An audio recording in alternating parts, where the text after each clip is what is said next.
some doctor or something who was into like the way bodies work. They got their head cut off. Who did? The doctor? Yeah, he was doing a bit of an experiment. And he cut his own head off? Yeah. Okay. And it was about, he said, when my head's in the basket, I'm going to blink my eyes. Right. Okay, sorry, hang on, let him finish.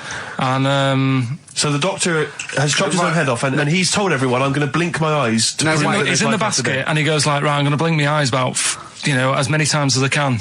So quick, count them. And they count, and he got to like 15 before he died. Now this is how Karl told me that. Till Nick Frost explained that, Karl told me, he said, right, well, a bloke, right, he had his head cut off, and when his head was in the basket, he went, count how many times I can blink.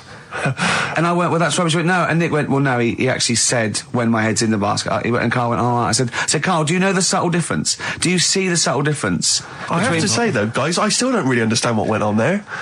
You've both lost me. The story is that a bloke who'd been found doing... you mean that Karl just explained it and that was a clear version? Because I still don't know what you're talking about, Karl. Well, this bloke had his head cut off at experiments against God. He was a doctor in the, in olden times. Yeah. And when they cut his head off... Why did they cut his head off? Because it was... he was crimes against... Exactly, he was executed, yeah. And he said to his assistant, when my head's in the basket, I'm going to blink, count how many times I blink and write it down as an experiment, right? Karl told it to me, like his head was cut off and he went in the basket, and when his head was in the basket, he looked up and said, count how many times I blink. Yeah. I love that. I love the difference in that story. Yeah. Both rubbish, but, one's possible and one isn't. You believe anything that you're told except when we tell you the truth. Right, here's one. Christ. Ghosts and that we got talking about. Sure. And Nick said, right, he said, you'll like this one. He said, my auntie was having loads of problems. Why are you whispering? It's not illegal to talk about ghosts on the radio. No, but it's hearing this. So the auntie's in the house and that, and furniture's moving about all the time. Oh, God. And they were like, no, Steve, he told me this one. This is such rubbish, mate. No, come on, let's listen. I'm going to leave it to you. I'm going to sit back and enjoy it. I'm just going to watch your face, Steve. Right. Sorry, so I missed the beginning there, Karl. There's an auntie in the house. Basically, Nick's auntie. Right. In the house, things moving around all the time. And it was just annoying every time she tidied up. It was like... it was just annoying. Making a mess. It was one part annoying to two parts scary. Yeah. So stuff was moving around all the time, and they said, right, we need an housekeeper. Yeah. Rather than having the house a mess, until we sort this out. Stop it! I've got the vicar coming round. Stop moving stuff around. Oh, yeah, go on. They said that shouldn't be in the pants drawer. Let's put all the furniture in one room, right? So just have one room that's a mess, and have all the others empty. Because I love the poltergeist can't really... It can move wardrobes around, but it can't open a door to put it in another room. Yeah. Poltergeist going, I'm just making this room messy. I wish someone would open the door so I could... Go on. Yeah, but... So all this stuff's in this room. So they moved all their furniture into one room? They put, like, the drawers in there and everything. And it was really uncomfortable, because they were all, like, on top of each other. They sat in the room with all the stuff? Yeah, they had to, because that's where the three-piece suite was. Okay. Oh, God. Right? All right. Oh, God. So they sat there, like, all crumpled up and that, but nothing can move because it's so tight. I think things were trying to move, but everything was so tight. It's they foxed that poltergeist. So anyway, one night they sat there, like, sort of a bit awkward watching the telly and that, and they hear some banging in the next room. So she goes, oh, God, what's that? Oh, he hadn't moved in, had he, the ghost? So to some of the empty rooms. So there's this He's moved some friends and family in. There's this banging about going on. She gets up, right? Yeah. And what it is, they had the baby in the next room because there wasn't much room for the cot. Right, so they left the baby with the ghost. So they go into the room where the baby is, and the banging... Yeah. Is like, do you know those plastic balls you get that you can chuck around the room and, like, they go mental? Right. The ones that you chuck once and they keep bouncing for ages. Yeah. That was bouncing around the room. Wow, the baby had thrown it? Hitting all the walls, and the baby was there, stood in the cot, sort of laughing. Right. And looking at the ball, and wherever it looked, the ball went. Yeah. And then she said, stop doing that. Yeah. And the ball just stopped. Did it? And it rolled a bit and stopped. Right. So the baby had thrown the ball and it was watching it as it bounced around the room? It wasn't throwing it was in control of it. No, the point is, Steve, the baby has been doing it. It would have been the baby all along. The baby had been messing with the furniture. It was So a baby it's a that had super the power. baby. Yeah, it's a baby that had the power. Special baby. It's a baby that had the power. It's What a baby that had the power. The power of telekinesis. Right. They were then trying to convince me that telekinesis was not like all the other stuff that I didn't believe in, but that was a science. Right. Telekinesis was possible. Yes. Yeah, it's not like ghosts and demons and all that sort of. Telekinesis is different. Yeah, that's yeah. science. But Nick's auntie saw it, and I love the fact that you're telling me that someone else's auntie saw it. So I should be satisfied with that. Yeah. I should be satisfied with that. I mean, no. So does she still live in one room with all her possessions? No, I think the baby grew out of it. Apparently, it grew the up. baby grew out of it. So it doesn't use its telekinesis powers anymore? Well, no, it's like in Carrie, innit? She was upset for a bit, and then she got over it. Okay, I'm just going to say one thing, Carl. That was a film. Do you want to play a record or? Can I just tell you a story that Carl told me a couple of weeks ago? Is this another ghost story? Another spooky story? Yeah. I called him out. I was, what are you doing? He said, I've just been reading ghost stories again. He said, you don't believe in them, but how do you explain this? So I went, go on. He said, I'll tell you as he told me it. He went, bloke, right, just sitting at home, doing, watching telly with his cat. And, the phone rings and it's a bloke going, is that fire, in your oven okay now? 'Cause your wife called. And Carl went, well, 1, there was no fire in the oven. 2, he wasn't married. I went, right. Go on. He went, well, then right, there was a knock at the door and there was 2 sort of people in sort of white coats and they came and said, we've come about that fire. Your wife called us.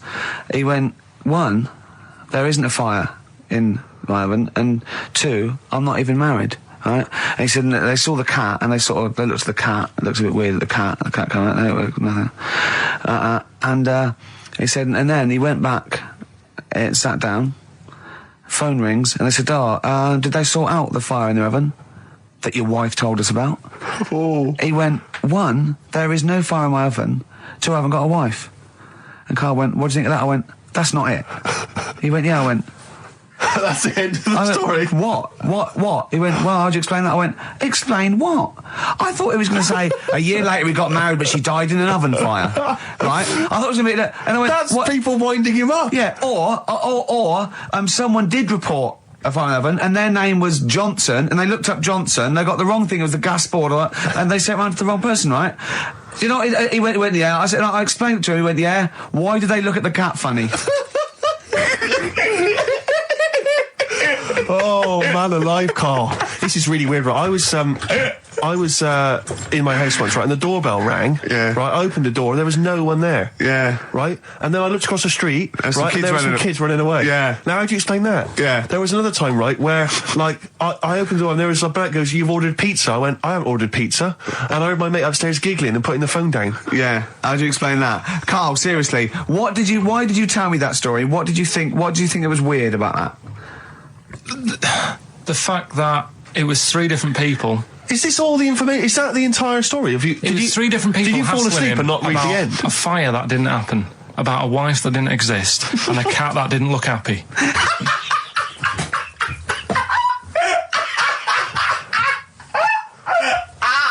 Oh, I'm gonna have a heart attack, Carl. What? I mean, why did they look at the cat funny? Because cats don't like spirits, do they? What? And the other blokes were ghosts? Yeah. Yeah, that's it. So these are kind of beetle about type ghosts. These are ghosts who walk the earth as the undead, just winding people up slightly. That's lovely. That is lovely. Seriously, and a cat that did not look happy. But seriously, why would ghosts wander around just like winding people up? Oh, maybe something did happen there years ago. Some fire. Some woman might have died in a house of a fire or something. Yeah. And it's sort of all happened again. Yeah, it's certainly a mystery. If you don't it's a mystery. I mean, I can't. What's this book you were reading? You were reading a book, which is interesting enough. It was the For Tea and Times. Oh, Carl. Yeah. Well, I don't know what to say. Carl, let me ask you now. Carl, you will be a little bit unnerved about this. Have you seen the film Jurassic Park? Yeah. You know what happened there? Well, according to the Sun here, it says scientists are planning to clone mammoths for a theme park. Look at his face. Look at that. He looks like a dog caught in the headlights of a car. He's terrified. I love Carl. He sprung to attention Carl. there. Is that the best news you could have? Man moths.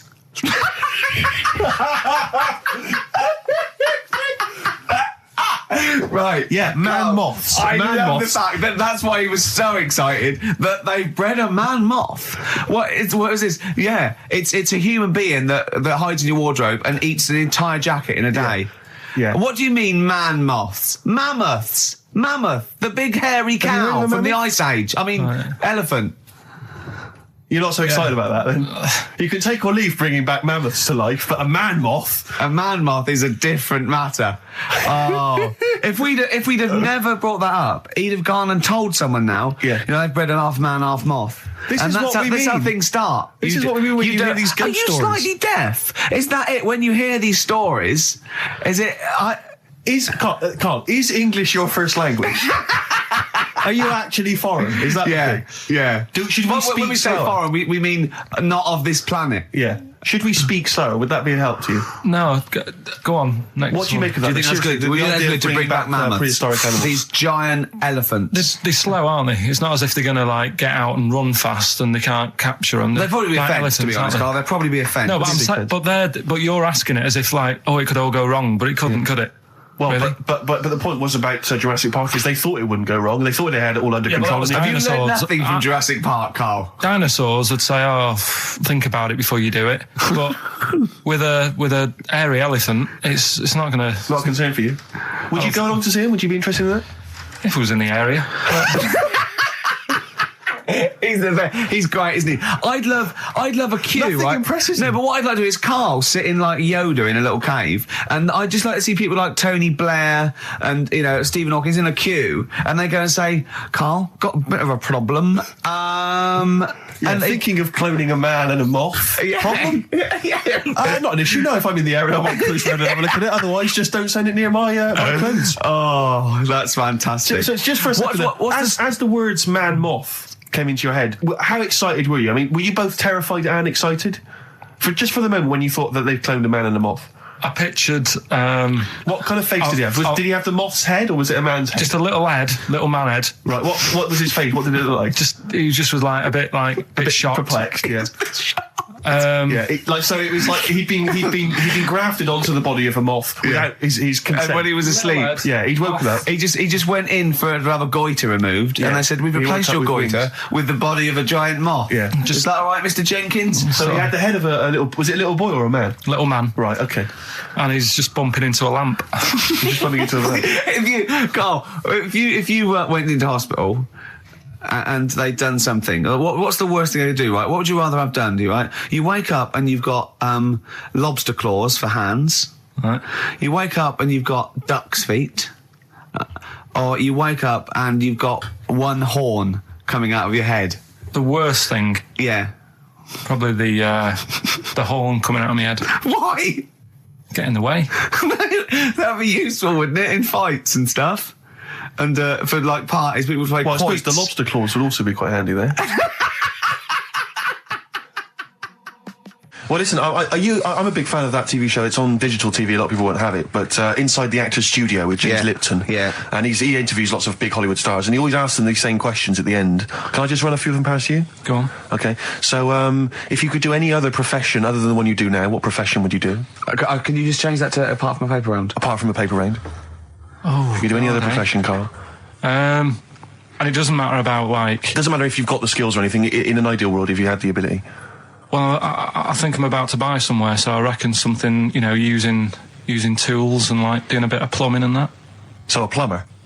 Well, sort of an all-rounder. Right. A handyman. A handyman. Well, yeah. Yeah. I think, you don't get paid that much, but it's useful, isn't it? So, But you'd get your own show, couldn't you, with Carol Smiley eventually? well, all that, but the money that you don't make, you save by not having to pay someone else to do the chores. Do you know what I mean? okay, I don't know what that sentence meant. Right. No. A plumber, how much is the average plumber on? The money you don't make, you save on not getting someone else to do it. No, just think of that. No, look, break that sentence down. Are there any... Sorry, Rick. Sorry, but people who live in glass houses. Yeah. Anyway, let's just go back to Lipton quickly. We've got a couple to get through here. So, your favourite noise or sound? Favourite sound or noise? Oh, Is it me? no. It's not me. Hang on a minute. It's not me. Are you sure it's not me, Carl? I like Elvis. Noise. Elvis. In the ghetto. The sound of Elvis. Elvis in the ghetto. Brilliant. Okay. Yeah. And your least favourite noise or sound? I don't think it should really be records and music. Noises, things that you hear at home or whatever. Maybe like a sound of a... The least favourite noise? Least favourite? The sound of... Probably like... the sound of ghosts? Fire engines and that. Right. That's annoying. Except if your house was on fire, presumably. I think it's a bit unnecessary. You think they're just doing it to wind people up? I live on like a busy street and it's happening all the time, and it is like... Just sort of have a blast of it and people will hear it. You don't have to keep it going. Yeah, sure. So that is, pretty annoying. And if heaven exists, Carl, when you get to the pearly gates, what would you like God to say to you as he welcomes you into heaven? What would you like God to say to you? Who asks these? What show's this? It's a programme where celebrities are interviewed by a guy, an American interviewer, and he always asks these questions at the very end. What would I say to God? What would you say to God if you believed in heaven and if heaven exists, when you eventually go up to heaven and you're welcomed in through the gates by your God, Parker and your stussy T-shirt and what do you want God to say to you as he welcomes you in? Say, you all right? Don't know, just be friendly.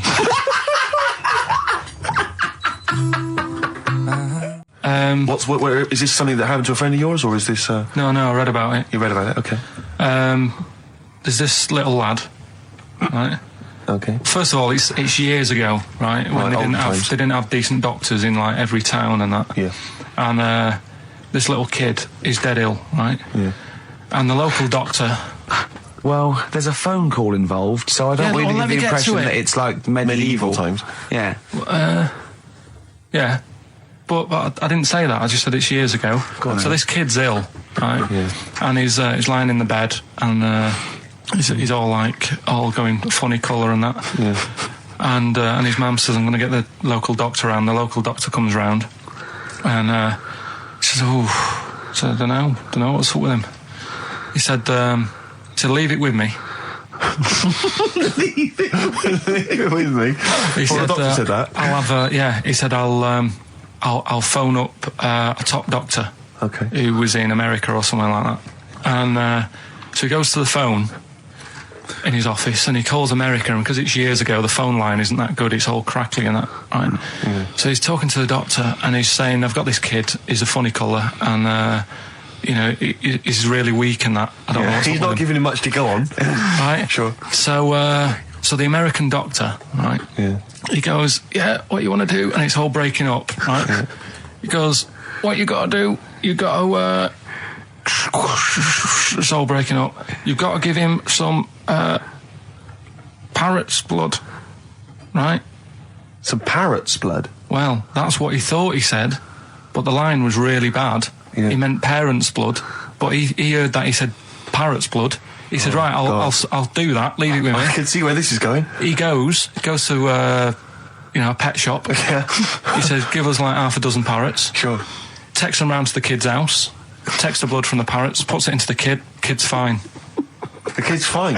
It worked. Such a load of shite in my life.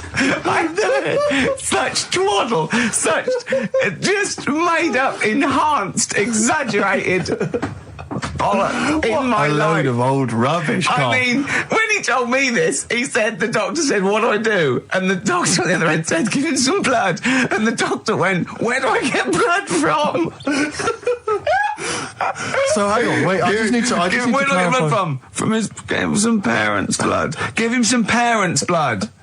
Give him some parents' blood. Yeah. But hang on, I just need to know where you read this. Carl. Where was this? Where did I you read stitched you up. You know when he said, so do you believe it? I went, tell it to Steve. He went, do you believe it? I went, tell it to Steve. Carl. But where did you read it? That was on the internet. What? Where is it on the internet? I'm always looking at stuff. I was looking at stuff this morning because of Yoragella last night. eating all that funny food and that, and also they all got a bit scared last night, didn't they, with a snake? I didn't see that. So is this I'm a Celebrity, Get Me Out of Here? Yeah, he got all worried about a snake getting on the sort of wandering about in between the sleeping bags and stuff. Yeah. And They were all scared, and it's so easy. Leave it with me. Sorry, the doctor says, leave it with me. Leave it with me. Well, they were all scared because there's a snake, and it's so easy to find stuff out. Before they, where are they? Where is this jungle? Australia, I think. Before they went, give it half an hour on the internet. I found out with snakes, you don't need to worry, right? They're deaf, they haven't got any ears. Right. So as long as you're really quiet, it'll probably leave you alone. Yep. And also, they don't have eyelids. So they were suggesting if one's coming towards you, just like kick sand in its eyes. Because it can't blink, and it leaves it a bit like annoyed, and it wanders off. But they didn't do any research before they went. Yeah. And that's, I think your knowledge would hold you in good stead. I don't think you need to know any more than you know. Carl's getting very excited, as we all are, about his new... Should we let him do a little taster for us? Well, I'm very excited about it. I mean, so the gist of it, what is it? What is it exactly? Right. Is it a game show or is it a competition? It's just, I just thought it's something that, you can play, and also people at home can take part in it. Now, would they phone in about this, or they can just play at home while they're listening? They can just play at home. Okay. You mean we haven't got any prizes? No, there isn't. No, I think we could get him to phone in, maybe. Well, I don't know. Let's hear the game idea first. Yeah. Right, it's music related. Okay, good. And what I do is I sort of tell a little story. Okay. And that story makes up a song title. All right. Well, it sounds ambitious. So, is it a cryptic clue? Could be. Say like this, right? Oh, dearie me. Oh, dearie me. Say like this. Right. This woman, right, she's pregnant. You know the answer to this one, so don't be saying anything. This is just aimed at Steve. Okay. Right. This woman has a baby. Yeah. She's pregnant, has a baby, and the doctor's there in the hospital, going, "Oh yeah, you've got a lovely little baby." Oh, here. You told me that this is. Oh, this guy. Got a lovely little baby. It's just coming out now. You'll be able to see it in a minute, and it's like covered in gunk and stuff. Yeah. And he's going, "Yeah, it's nearly here. It's coming out. I see its little head and that." And he gets hold of it, and it's full of all this gunk. Right. The baby's full of gunk. Yeah, like the covered in gunk or full of gunk. Covered in it. Right. And he goes, "Here you go. Get hold of your baby," and he drops it. Right. What song's that? There's so much irrelevance there, Steve. I can't tell you. It's not a cryptic clue. It's not a cryptic clue. Because only... the gist of it is relevant. That isn't the best one. That's just... Right. I mean, there is just... There's things there that you were dwelling on and thinking of puns. Don't. Just go for gut instinct. What was it? What was that? Right, I just need to try and get the basics of this. There's a woman, she's pregnant, she has a baby. Yeah. The baby's covered in gunk. Yeah. Right. And because of the gunk, the doctor drops the baby. Yeah. And that's all I need to know. Yeah, that is all you need to know. Yeah, the pregnancy is largely irrelevant. Okay, what are the key elements? It's the birth and the doctor dropping it that are the irrelevant. The birth thing. and the dropping of the baby. Yeah.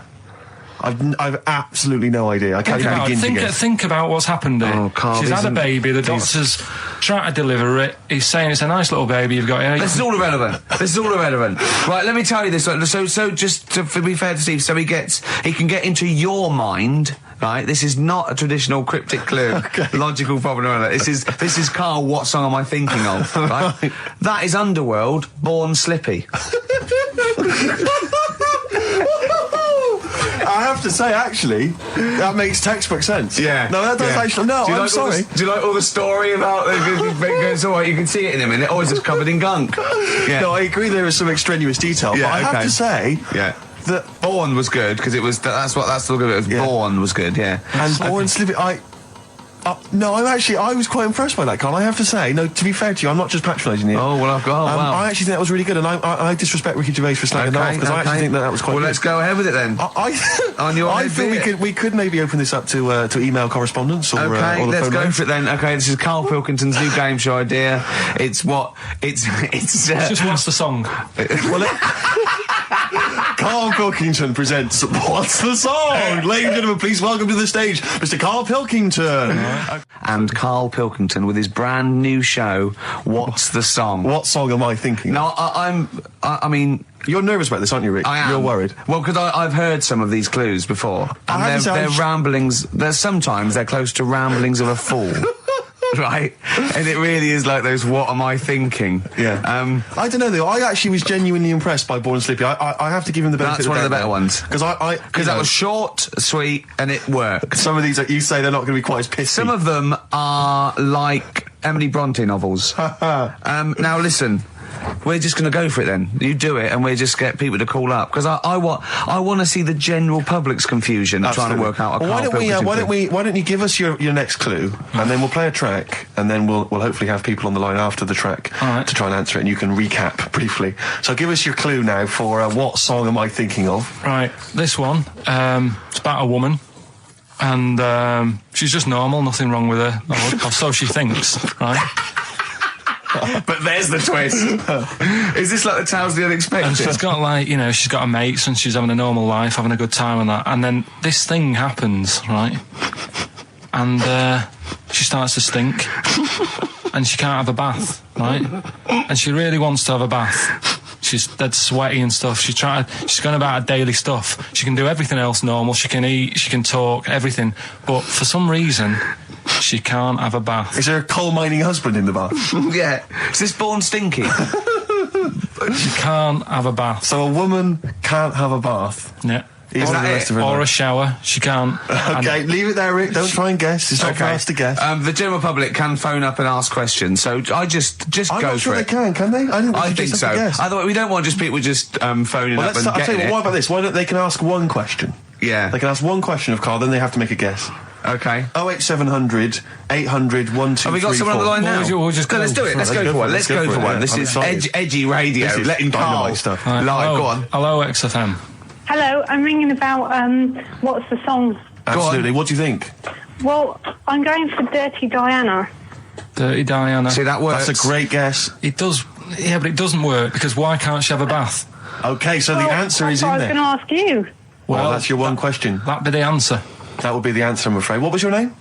Shelley. Shelley, thanks very much. Shelley, I should tell you that, that you should never take this personally because no one can really get into the mind of Karl. So don't beat yourself up about this. I don't expect anyone to get these clues. No. So well done. That is a fine guess. Thank you. Thank you. Okay. Anyone else there? That's hello, XFM. Who's that on the line? It's Chris. Hello, Chris. A question for Karl? Before you give us a guess? I haven't thought of a really good question or anything yet. You just want to go for the guess? No, what I thought was, I'm sure Simon Mayo used to do this when he did the breakfast show on Radio 1 years ago. No, he didn't. So you've just pinched this idea, Karl? If you're going to rip someone off, Karl, do not rip off Simon Mayo. I haven't ripped this off. I thought this was a new idea. I was going to do it with sound effects instead, but that's... he used to do that, and he used to get his team to play other characters. You idiot. Well, no, hang on. Not you, Chris. I'm saying you idiot to Karl. Yeah, but nothing's new anyway, is it? So I'm not getting annoyed about it. True. What do you think the answer is? Is it Cornflake Girl by Tori Amos? Good answer. She couldn't have a bath because she'd go all floppy and then go down the plug hole. Good answer. She'd go all soggy. Yeah. So is it Cornflake Girl? No, it's not, but that's a great answer. It could have been. All right. Okay. You're already seeing the error of this, aren't you? I think this is great radio. I'm really hooked on this. I'm genuinely excited now. This is really like that, those so-called lateral thinkers. A man got into a field and dies. Why? Yeah. He ran out of air. No. Yeah. Not the one I'm thinking of. He was shot. No. Yeah. That was a good answer, but... Couldn't, Simon Mayo, sue you or something for doing it? Will you stop? Don't mention that. Yeah. Listen, I think if you're going to steal ideas from someone, it should be a brain box like Mayo. I mean, he's the man who's the only example of one I can ever remember here on his show, because I was quite young then, was some people were pretending to, tap someone's phone or something, and then they got caught, and the answer was just bugging by whistle, because they were... Genius. That was absolute genius. That's absolute genius. See, Karl, that's the sort of standard you've got to come up against. Yeah. Thanks very much, Chris. The phone lines are hot. Hello, XFM. Hi, is it Candy Perfume Girl? Is it what? Candy Perfume Girl. Candy Perfume Girl? Yeah. Candy Perfume Girl. Is it? Well, who's that by? Madonna. No, it's... That sounds like an obscure album track. No, it's one of her songs. Just think about it. She stinks and everything. She's a normal life. I didn't say she was a sweet or anything. But for some reason she can't have a bath or a shower. Is this a big song? Just to give him a clue. It's a bigger song than Candy Sweet Girl. Thank you very much indeed for your guess. It clearly isn't right. Thank you. Cheers. Sorry. Okay, one more, then we go to a record. Come on. Okay. Go on. Hello, XFM. Carl. Yeah. Is it High and Dry by Radiohead? High and dry. High and dry. Now that's great. She smells, which is another word for high. She's dry because she doesn't have a shower. Carl, if it isn't that, yours will never be as good as that. He's the winner. Whatever you're thinking of, that clue is brilliant. What's your name, mate? It's Richie. Richard, I mean, you can't beat that. That's a bit too lateral. Don't be stupid. It's perfect. He's made yours into a clever clue. He's made high, she smells, dry, she never gets in the bath or shower. It's not that, is it, Carl? No, it's You not. don't even get that, do you? Not really. Have you ever heard of the word high being used to mean sort of smelly? No. No. Oh, what? That was where you went wrong there, mate. Richard, I'm declaring you the winner, even though that isn't the I answer. don't think Thank we you. should give up this early. Can we just let's play a song and, Let's play a song. Give it one more chance, because if people think about it, it is really easy. I'm not going to find out the answer now because I've got to go out. Okay, we'll do it very quickly. Stay in for 10 minutes. We're just going to play a new Coldplay track out. Okay, let's hear Brilliant. Coldplay and then we'll come Cheers. back with this.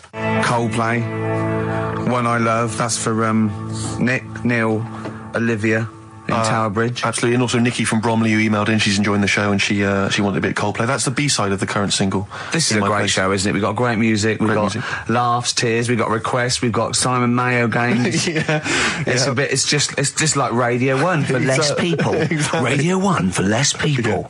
This is great, isn't it? So go on then. So listen, Guy, you were so excited about this game, weren't you, earlier? You came in with a hop, skip and a leap in your step. Although I must say, the phones are going mental. We're going to have to take some more calls. People love Carl. High and dry is great. I mean, it works. That's it. Can we have a very quick... Just recap in case someone's just very quick Can you make it so high and dry doesn't work now? Give us a bit of information that makes it different to high and dry, or can't So you for those that do have just tuned in, Carl describes in a roundabout way a story which somehow is representative of a song. Is that right? A song title. A song title. Yeah. Okay. So this woman, she's all right. You know, she has a normal life. Pretty much. Kind of. Yeah. There's probably a few things actually that she can't do thinking about it.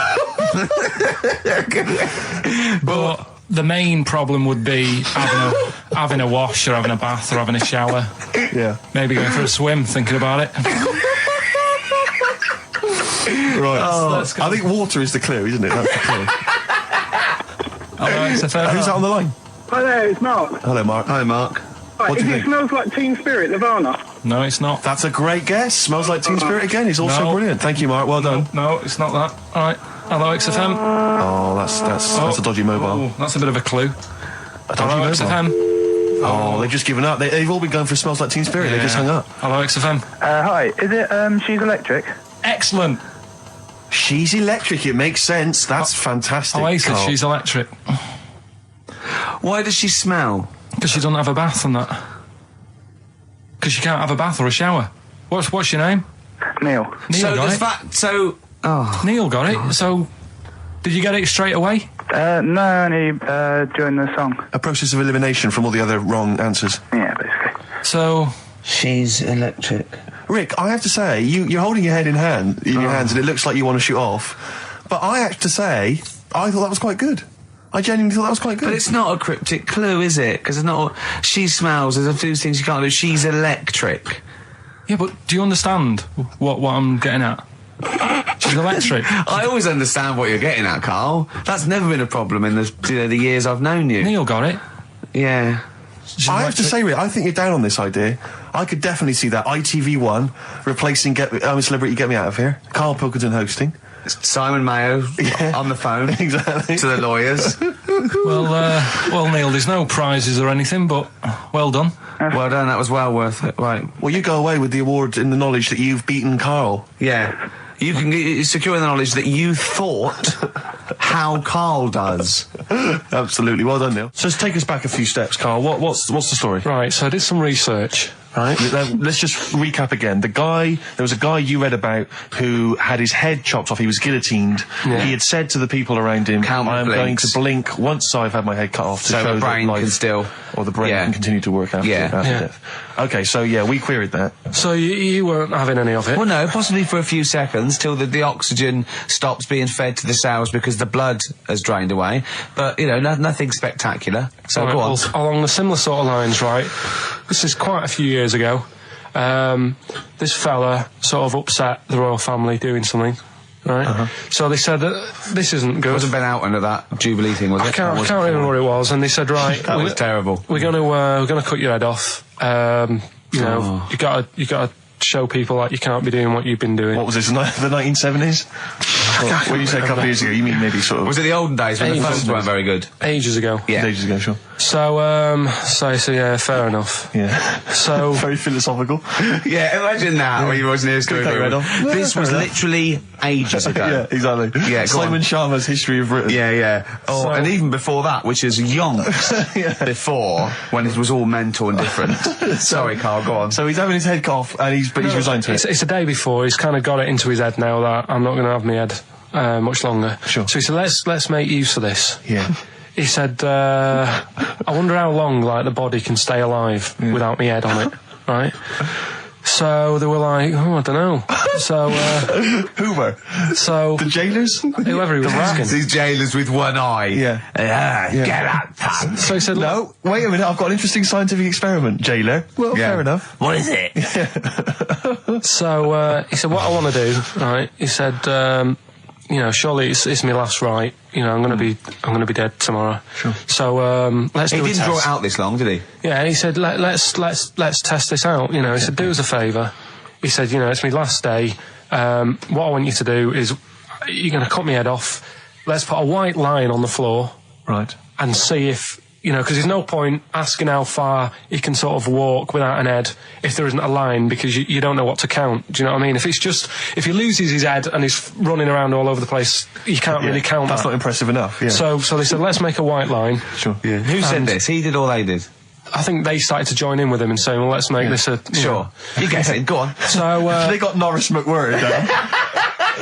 The Guinness people. Oh. Yeah. So they said, let's get this white line. Yeah. And dedication's all you need. We'll do this tomorrow. And he said, all right, then I'll see you in the morning. Yeah. I'll see you in the morning. Night, sleep tight. Bye. I love the fact that Carl knows exactly what was said. That's beautiful. Yeah. He doesn't know the story or what order it is in or when it was. He knows exactly what was said. But he knows the intricacies. All right then, see you in the morning. Bye, little kissy. Oh, I'm not like that. Oh, you joker. Don't let the bed bugs bite. Yeah. Anyway. So he gets up. Do you want a paper tomorrow? No, I'm all right. Go on. He gets up and they say, right, today's the day and that. And he said, well, I've got used to the idea. So here's a white line for you. Got used to the idea. Go on. So they go, right, you ready then? And he said, I go on. And they cut his head off.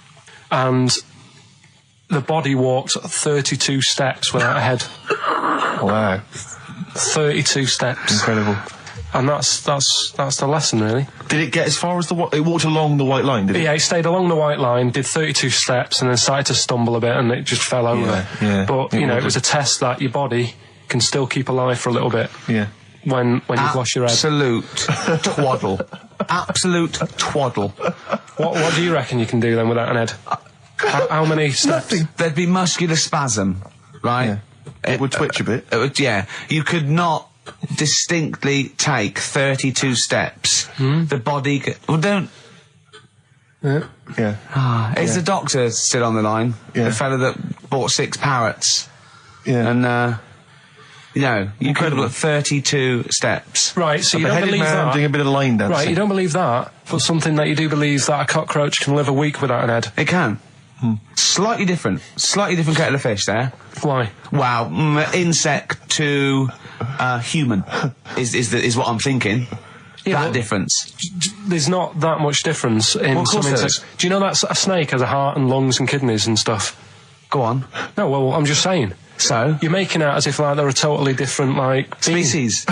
I am making out. I mean, call me old-fashioned. Do you know what you're talking about? I don't want you embarrassing yourself, Rick. Yeah, I am suggesting they're totally different beings. Yeah, that is... Yeah. Now, Carl, the cockroach is a very different thing. The interesting there is that it lives without its head, because a lot of it's on, there's some of them are phototropic, chemotropic, some of them just literally have, irritation and muscle memory. I mean, they do have a central nervous system, but it's very different. So if you lose the head, it bypasses a lot of that anyway. All this is running around. The reason it dies is because it can't take on water.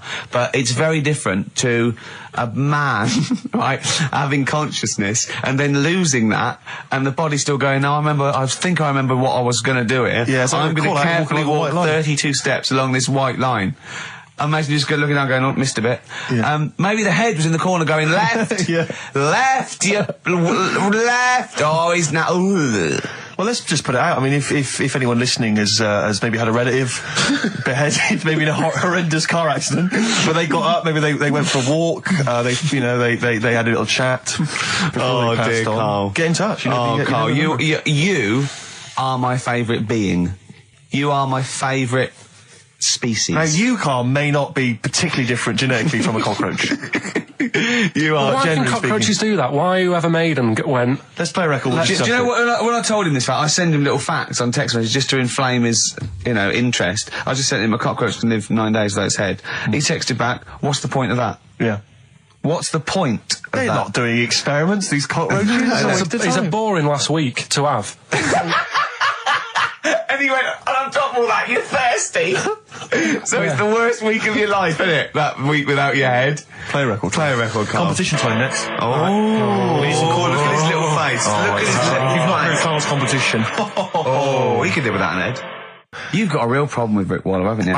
He turns my stomach. I know, but don't... Because he's arrogant as well, though. Exactly. That's the problem. Don't explain to people that... No, he is a bit arrogant. It's his whole thing, that it's the whole package, so to speak, that you don't Well, there's another thing in this quote, because it's not just the fact that he eats too much. He tried, apparently, to lose some weight, and he said, the first month I lost 11 pounds, the next I lost a stone, but in the third my body did somersaults and I put on 9 pounds.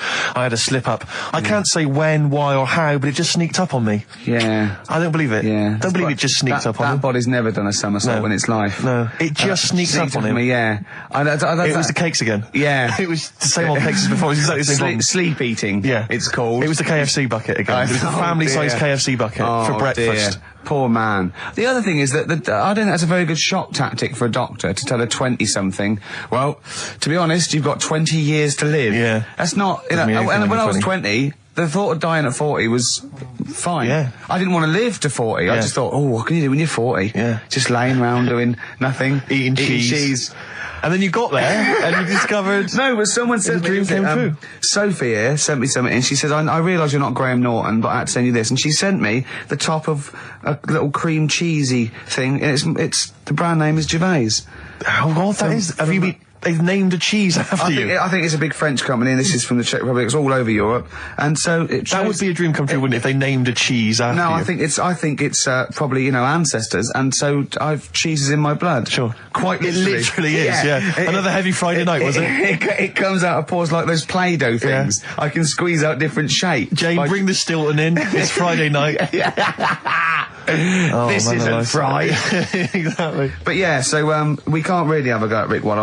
I eat too much, but you're not big. I mean, one of the other contestants on the Fat Club, Celebrity Fat Club, is another one is Jono Coleman. Oh, we love Jono. Now, Jono, I don't know, you know Jono, he's that guy who does, he used to be on TV, and I think he does a breakfast show on a rival station, doesn't he? He's happy, isn't he? He's so true, and he's a really nice bloke, Jono. It's funny, because he does a breakfast show on Heart, which is wrecking his own. There's a bit of irony. Oh, I love Carl. Thanks, Carl. Do you know what I mean? Yeah, I love you. I can see where you're coming from. Yeah, that's good. But we've met Jono a couple of times. We saw him at a couple of, not wishing to say not to show off, but a couple of awards dues. Yeah, like that's showing off. But like people would have seen dead there. Well, yeah, but we went to one where everyone was in like tuxedos or suits and ties. Not Jono. Jono was wearing a pair of Bermuda shorts, big Bermuda shorts, knee-length Bermuda shorts with just these little. But I saw him again another time, and he had shorts on at a similar event, and I've seen him since in the street, and he's all. I I'm wondering if he can wear trousers. I don't think he can actually wear trousers. I don't know if there's a medical reason for that, whether he's just, his legs are too fat. I think the material is a waste of money. I think it's just that you can get shorts that big and they're comfortable, and, you know, I mean, to be quite honest, I don't want to squeeze into a tuxedo anyway. So, if you can go, I'd love to turn up those things in Bermuda shorts. Well, of course. Flip-flops. But do you think he started off by wearing, maybe he just had the upper half was a tuxedo with the tie and then the shorts for and the shorts underneath, and he would just have to come in, kind of sneak behind, you know, a sideboard. Potted plant. Or a potted plant, or bring his kids ahead of him. Yeah. You know, you are wearing trousers, aren't you? Of course I am, yeah. In you go. Kids move a bit. Well, no. Of course I'm wearing trousers. Why would I? Wearing trousers. And they just thought, oh, this isn't fooling anyone. So now I'm going to make a wacky effort to sort of, you know... The next stone is, I've heard he's going in a grass skirt and a garland around his, and he's going to come in limboing. But you did ask if you could go to the BAFTAs in a dressing gown, didn't you? Just for ease. Yeah. Yeah. But, right, is this talking about diets and stuff, right? Go on. They've come up with a drug that, they tested it out on a mouse, right? They said, you know, it's a problem that weight is a big issue in the world, and, you know, a lot of people are depressed, and that, probably like Rick Waller. Well, I'm depressed looking at Rick Waller. Well, you know. Oh. I mean, you could sort out Rick by... You know, Jono is an old man, he's got loads of money. He's not old. No, but he's getting on a bit, right? He's about no, my age. Hang on a minute. What I mean is he does his own shopping, right? So I bet it's hard. What do you mean? Because he's like, how old is he? 35. Right? He's got loads of money, he does his own shopping, so when he goes to the supermarket and he passes, you know, the sponge cake section, it must be tough when you've got loads of money to burn that you go, oh, just one more. Yeah. One more. Look, we are getting close to libel here, I think. No, but I'm saying how it is, because I've tried, like, losing a little bit of weight. Have you? And it is difficult when you're in Waitrose and you see a little chocolate muffin and you think, well, one more and I'll do without... Do you like a little chocolate muffin now and again? Yeah, right. Is that your favourite thing? So the thing is... Let him finish his point. So the thing is, right, now with Rick, he lives at home with his mum, so why doesn't his mum just say, I'm going to buy less this week, and if you eat it all, you're not getting any more? Yeah. That's sort that Does out. he live with his sharp shot? I bet he does. So you don't actually know if this is true or not? No, but anyway, right, so this drug they've come up with... They've tested this on mice, haven't they? They've tested No, I'm worried if they haven't tested it on mice. Thank God for that. It's definitely been tested on mice. Definitely. They fed a mouse a load of cake. Yeah. Right? And it went a little bit chubby, and he said, right, stop a minute. And then they gave it this drug that makes you lose weight. Yeah. And its weight went down, but the only bad side effect was its eyes were popping out. Well, that seems to be fine then. Let's give it to Jono. There doesn't seem to be any problem. Oh, Rick should get some of that. Hey, Struth, Doc, look at these. Oh, Jesus, Jono, your eyes are popping out. That happened to the mice. Sorry? That happened to the mice. But what do you mean? That's the option. What do you mean that's the option? So I love the fact that your choice is either be like a fat, happy man who has the odd sponge cake, or a stick man with eyes on stalks. I mean, Steve's chosen that. All right, calm down. I thought we were slagging off Rick Waller and fat people. Sorry, Let's mate. have a go at the fat people before we start on me, Rick. Yeah, no, I didn't. I forgot. I mean, it's like... Yeah. Because I've got some issues and body issues. I know. But Rick Waller's grotesque, you know. Yeah, sorry about I'm that. just a little bit weird. I mean, do you know what I mean? Yeah, should we play a song and... Well, I'm just a little bit offended. That's upsetting. I woke up this morning, feeling fine. It's not a blues song, and I turned my phone on, and it was from Karl, and it went, forget it, I've made my mind up. And I thought, wow, what is that? And I forget it, I've made my mind. Yeah, I went, Karl, what is it? He went, oh no, it's about the text I sent you last night. I went, well, what was it? I just got this text. He went, I was just wondering, I was thinking last night. He said, supposing you had to have your hands removed. Sure. Right? And the doctor said, well, you can either have them stay like that with stumps, or I can sew feet there. What would you have? And I was bleary-eyed, and I went, the stumps? He went, yeah. I went, all right? He went, yeah. And then what was his follow-up text to that? And then I got the text, it was obviously before it, and it went, and it was like quite serious. What would you do if surgery not doing your hands? Would you have stumps or the feet? Right? Now the way, when I said, he's made his mind up, and I went, the stumps, he went, yeah. I think secretly he decided on the feet, but was too embarrassed to tell me. There's a little bit of what would you do? Because But why did you think of this? Why did you think of this? Girlfriend's away, right? Yeah, no, that's not why you start thinking bizarre surgery devices. Right? I'll let you into my little mind, right? Last night, I had some beans on toast, right? She was away. It's good already. She was away, so you had some beans on toast. She went wild. Yeah. Right? Now, I was stood up. I live on on a high street, right? So I'm washing up. I'm looking out the window. First thing that had my attention is I can look into other people's flats, right? Yeah. And it was weird how all these different lives were going on. I was watching them, and everybody had the telly on and was watching Volcano, right? Which was on last night. Right. And I thought, that's weird, right? I can see them all watching it. And it was like a little Chinese lad who was dancing around in some underpants. Yeah. And then there's a little old woman who lives downstairs who was reading a book, and she's always reading a book every night. And it's like, I have a better life than her. And then there's like some sort of bouncer who's always getting ready to go out late at night with all the black on. He looks like a bouncer. So I was watching all this life going on. I thought, did you witness a murder while you were doing this? Yeah. It was like that sort of Sliver film where that bloke had loads of tellies watching people's lives. So that was going on in my mind. And then I was washing up, and I picked up the plate, and I thought, it's amazing, isn't it? The human body, the way you can just sort of, I want to pick that up, and you do. Yeah. And the way your hands work, right? You've got 5 little digits, but it's just the right amount to do to do what you've got to do, right? So I'm cleaning the plate. Sorry, Carl, stop. It's just the right amount. Might be one of the most genius things I've ever heard said. I would love David Attenborough to phone you up and say, Carl, how do I word this about the evolution of the mammalian front limb? Just go, we'll just say it's the right amount. But it is. One Of course extra it is. would get in the way. Yeah. And one less would just make it that little bit more tricky when picking up a bit of a slippery dish. Sure, or buying gloves. Yeah. A slippery dish. So then I was thinking, imagine like going to the doctors and he's saying, yeah, everything's all right, your heart's good and everything, but your heart's good. What, your Larry's or your heart, you're in good form and whatever. Sure. Yeah, it's good news. I had Giano in earlier. He's not looking good. Yeah. Fat swaller. But you're all right. But your hands need to come off. Right. Blimey. But that's bad. Like, I get a second opinion initially. But a better good news, I've got a nice pair of feet I can sort you out with. Yeah. And he puts them on, and then I was thinking, right, first of all, washing up, what would that be like? But Steve, that'd be tricky. Yeah. And then the second thing was, it'd probably ruin the sort of the shape of your jumper. Because you have to keep putting the feet through there. Yeah. And then I thought, but I could still cycle in. Okay. To work. You could run in. Well, that's the thing. You'd be really fast. Well, that's what I was thinking. I thought I could still cycle because I could balance, and then I thought, but the only thing is I probably couldn't pull the brakes. Because of the little short things. Yeah. And then, like you, I thought, but then again, you'd run in half the time. So that's what was going on in last night. Right. That's what I was thinking about. Sure. Did you? How long did this take? Well, how long does it take to wash up? Right, because I imagine you just being there for like all night. Probably 25 minutes. How long did the little Chinese fella dance for in his pants? He's always doing it. Last night he was at it for like 10 minutes. And his girlfriend never sits in the same room as him. She's always sat in the bedroom. She's going, you dance in pants again, I go in next door. Well, she was in the bedroom. She's always in the bedroom, sat on the floor, on the mobile phone. Right. All the time, yeah. It's weird how people's lives are just like, it is like that Groundhog Day thing. It's like, he's jumping about in his underpants. The old woman's sat there reading a book. Yeah. And that's what got me thinking about my life. Do you think she ever Are you sure she's not dead? Every time you look down there, she's just flicking through she's just reading this book.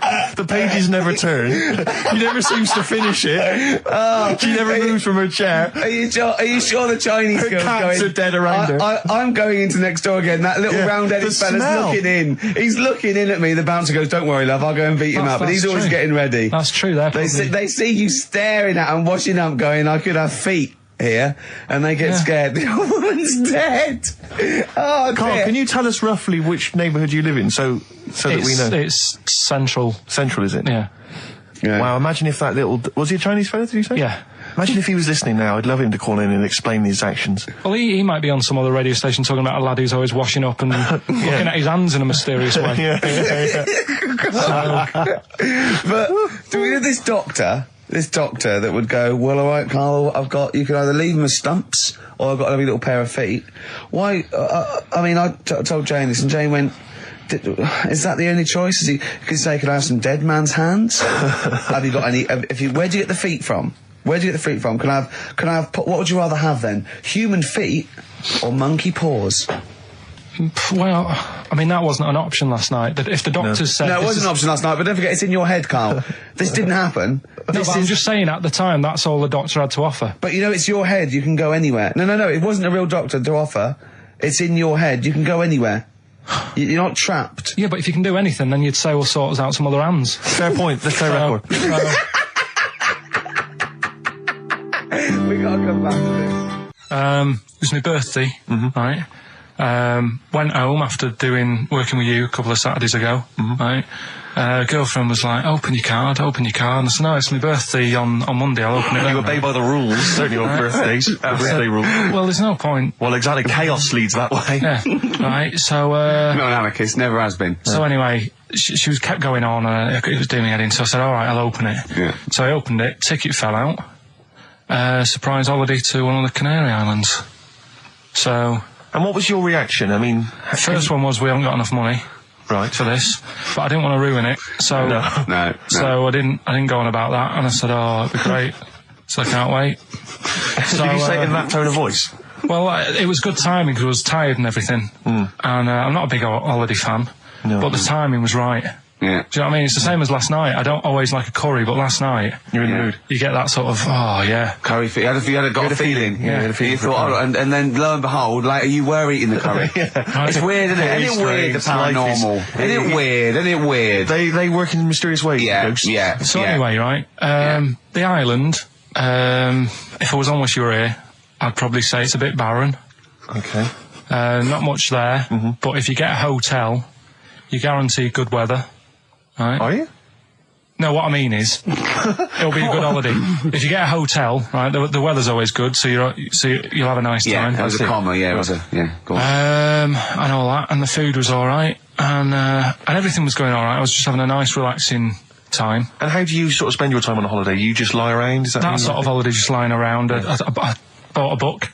You bought a book? Yeah. Okay, ghosts? No, it was short stories, right? About ghosts? It was about like special days in our time and time before me and stuff. Oh, yeah. And it was like, it was telling you about how I think it was 1814, the Thames frozen up. Yeah. And all these stories are told by eyewitnesses. Yeah. Right? So there's some fella who was around in 1814, and the Thames was frozen, and people used to put market stalls on there, and they'd do the shopping. It was like an Oxford Street. Was that Mad Liar Charlie? No, because he's famous for that. Well, I'm sure, No, I think that was Mad Liar Charlie. Right. Yeah. So I was reading that, and then after a couple of days was a bit like, boring.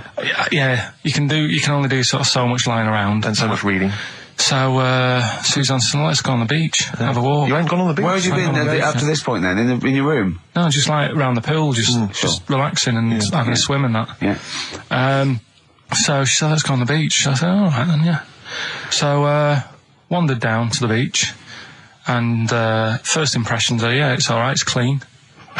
Your criteria is so basic, it's brilliant. Hotel, yes. Roof, good. Food, adequate. Beach, clean. Next. So I'm walking along, and everything's good, and there's a woman feeding fish bread, which I thought that's different.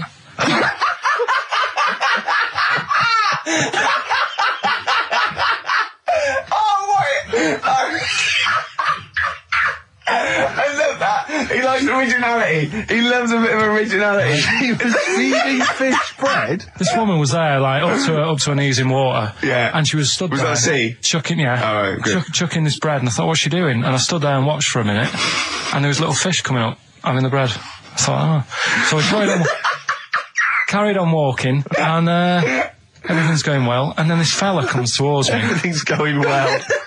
Yeah, that's I haven't fallen over. Clean feeding bread. 2 points for originality. Fella comes walking towards me. Oi. He's only got no pants on. Oh. So I said, Suzanne, what's going on? What did he turn to her? Like she knows more than him. So she said, oh, yeah, it's, she said, yeah, it's a nudity. Is this going to be a long story? Could you pour that coffee? Can you give me that coffee over?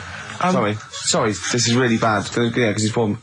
Thank you. Just amuse yourselves while we sort the coffee. Thank you very much. Dave, do you want I'll have a cup of coffee, Carl. Thanks, yeah, cheers. Cold.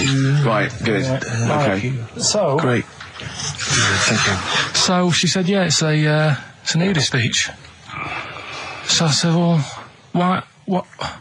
I said, we're all it's all mixed up. Normally on a nudist beach, it's a nudist beach and you don't go wandering on there when you get your clothes on and that. So it annoyed me a bit, because there wasn't any signs. So this fella's getting closer. Well, the knob out was a sign. Yeah. Right, so he's getting closer. And he walked past me, it was an old fella. And he walked past and he had a hat on and a little pipe and a big rucksack on his back. Right, so he got me thinking. Not strictly naked. I'm walking along and I'm thinking, right, why do people want to do this? So straight away, I wasn't on holiday anymore, because most of the time when I'm on holiday, I don't think about anything. Right? Your mind's a blank. I just switch off. Right? But all of a sudden, this has got in my head now, and I turn around to look at him, and... Check out his arse. And this bag, right, I swear, it was massive, right? What? You had a massive bag? The bag. His rucksack? His rucksack. Oh, right, okay. When he said there was an old couple coming towards me, I said, what was lower, the bloke's bollocks or the woman's tits? And he said, well, that was another point, she might as well have worn knickers. Because so you can see it. That's what he said to me. So you saw the bag? So it annoyed me, yeah, because the whole idea in it, this is what I think, I mean, I might be wrong, right? Might be wrong. Chances you never have been. You never have been before. Being nudist, right? What's it all about?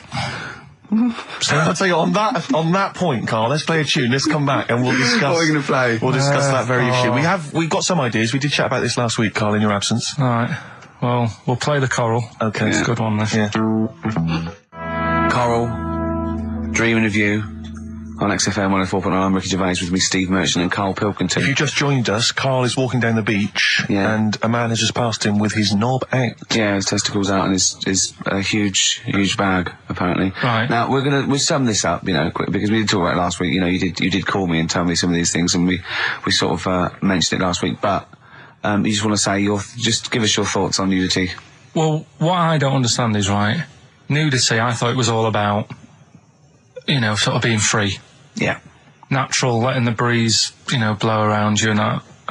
That's all I can think is of like the bonus of doing it. But you can get that by just having a pair of shorts on, right? Because I'm not one for getting my kit off. It's just something a bit weird about it, isn't it? Normally, if I go for a walk on the beach, I'll put a shirt on. Sure. But leave it unbuttoned. Yeah. Oh, right, yeah, tease the ladies, sure. Do you know what I mean? Yeah. But it just feels a bit weird. So it's best to cover your back anyway, because the sun... Yeah. And all good that. advice, yeah. But when I saw him, and I thought, well, right, is he doing it to sort of be free and be comfy and all that? And then I thought, but he's carrying a big bag, right? I've got a pair of shorts on, and I'm not looking at him thinking, I bet he's really comfy. Do you know what I mean? I wasn't going, I can't wait to get home and get my shorts off. They're really annoying me, these. So... and that's just it. I don't get what it's all about. Yeah. Sure. Yeah. Sure.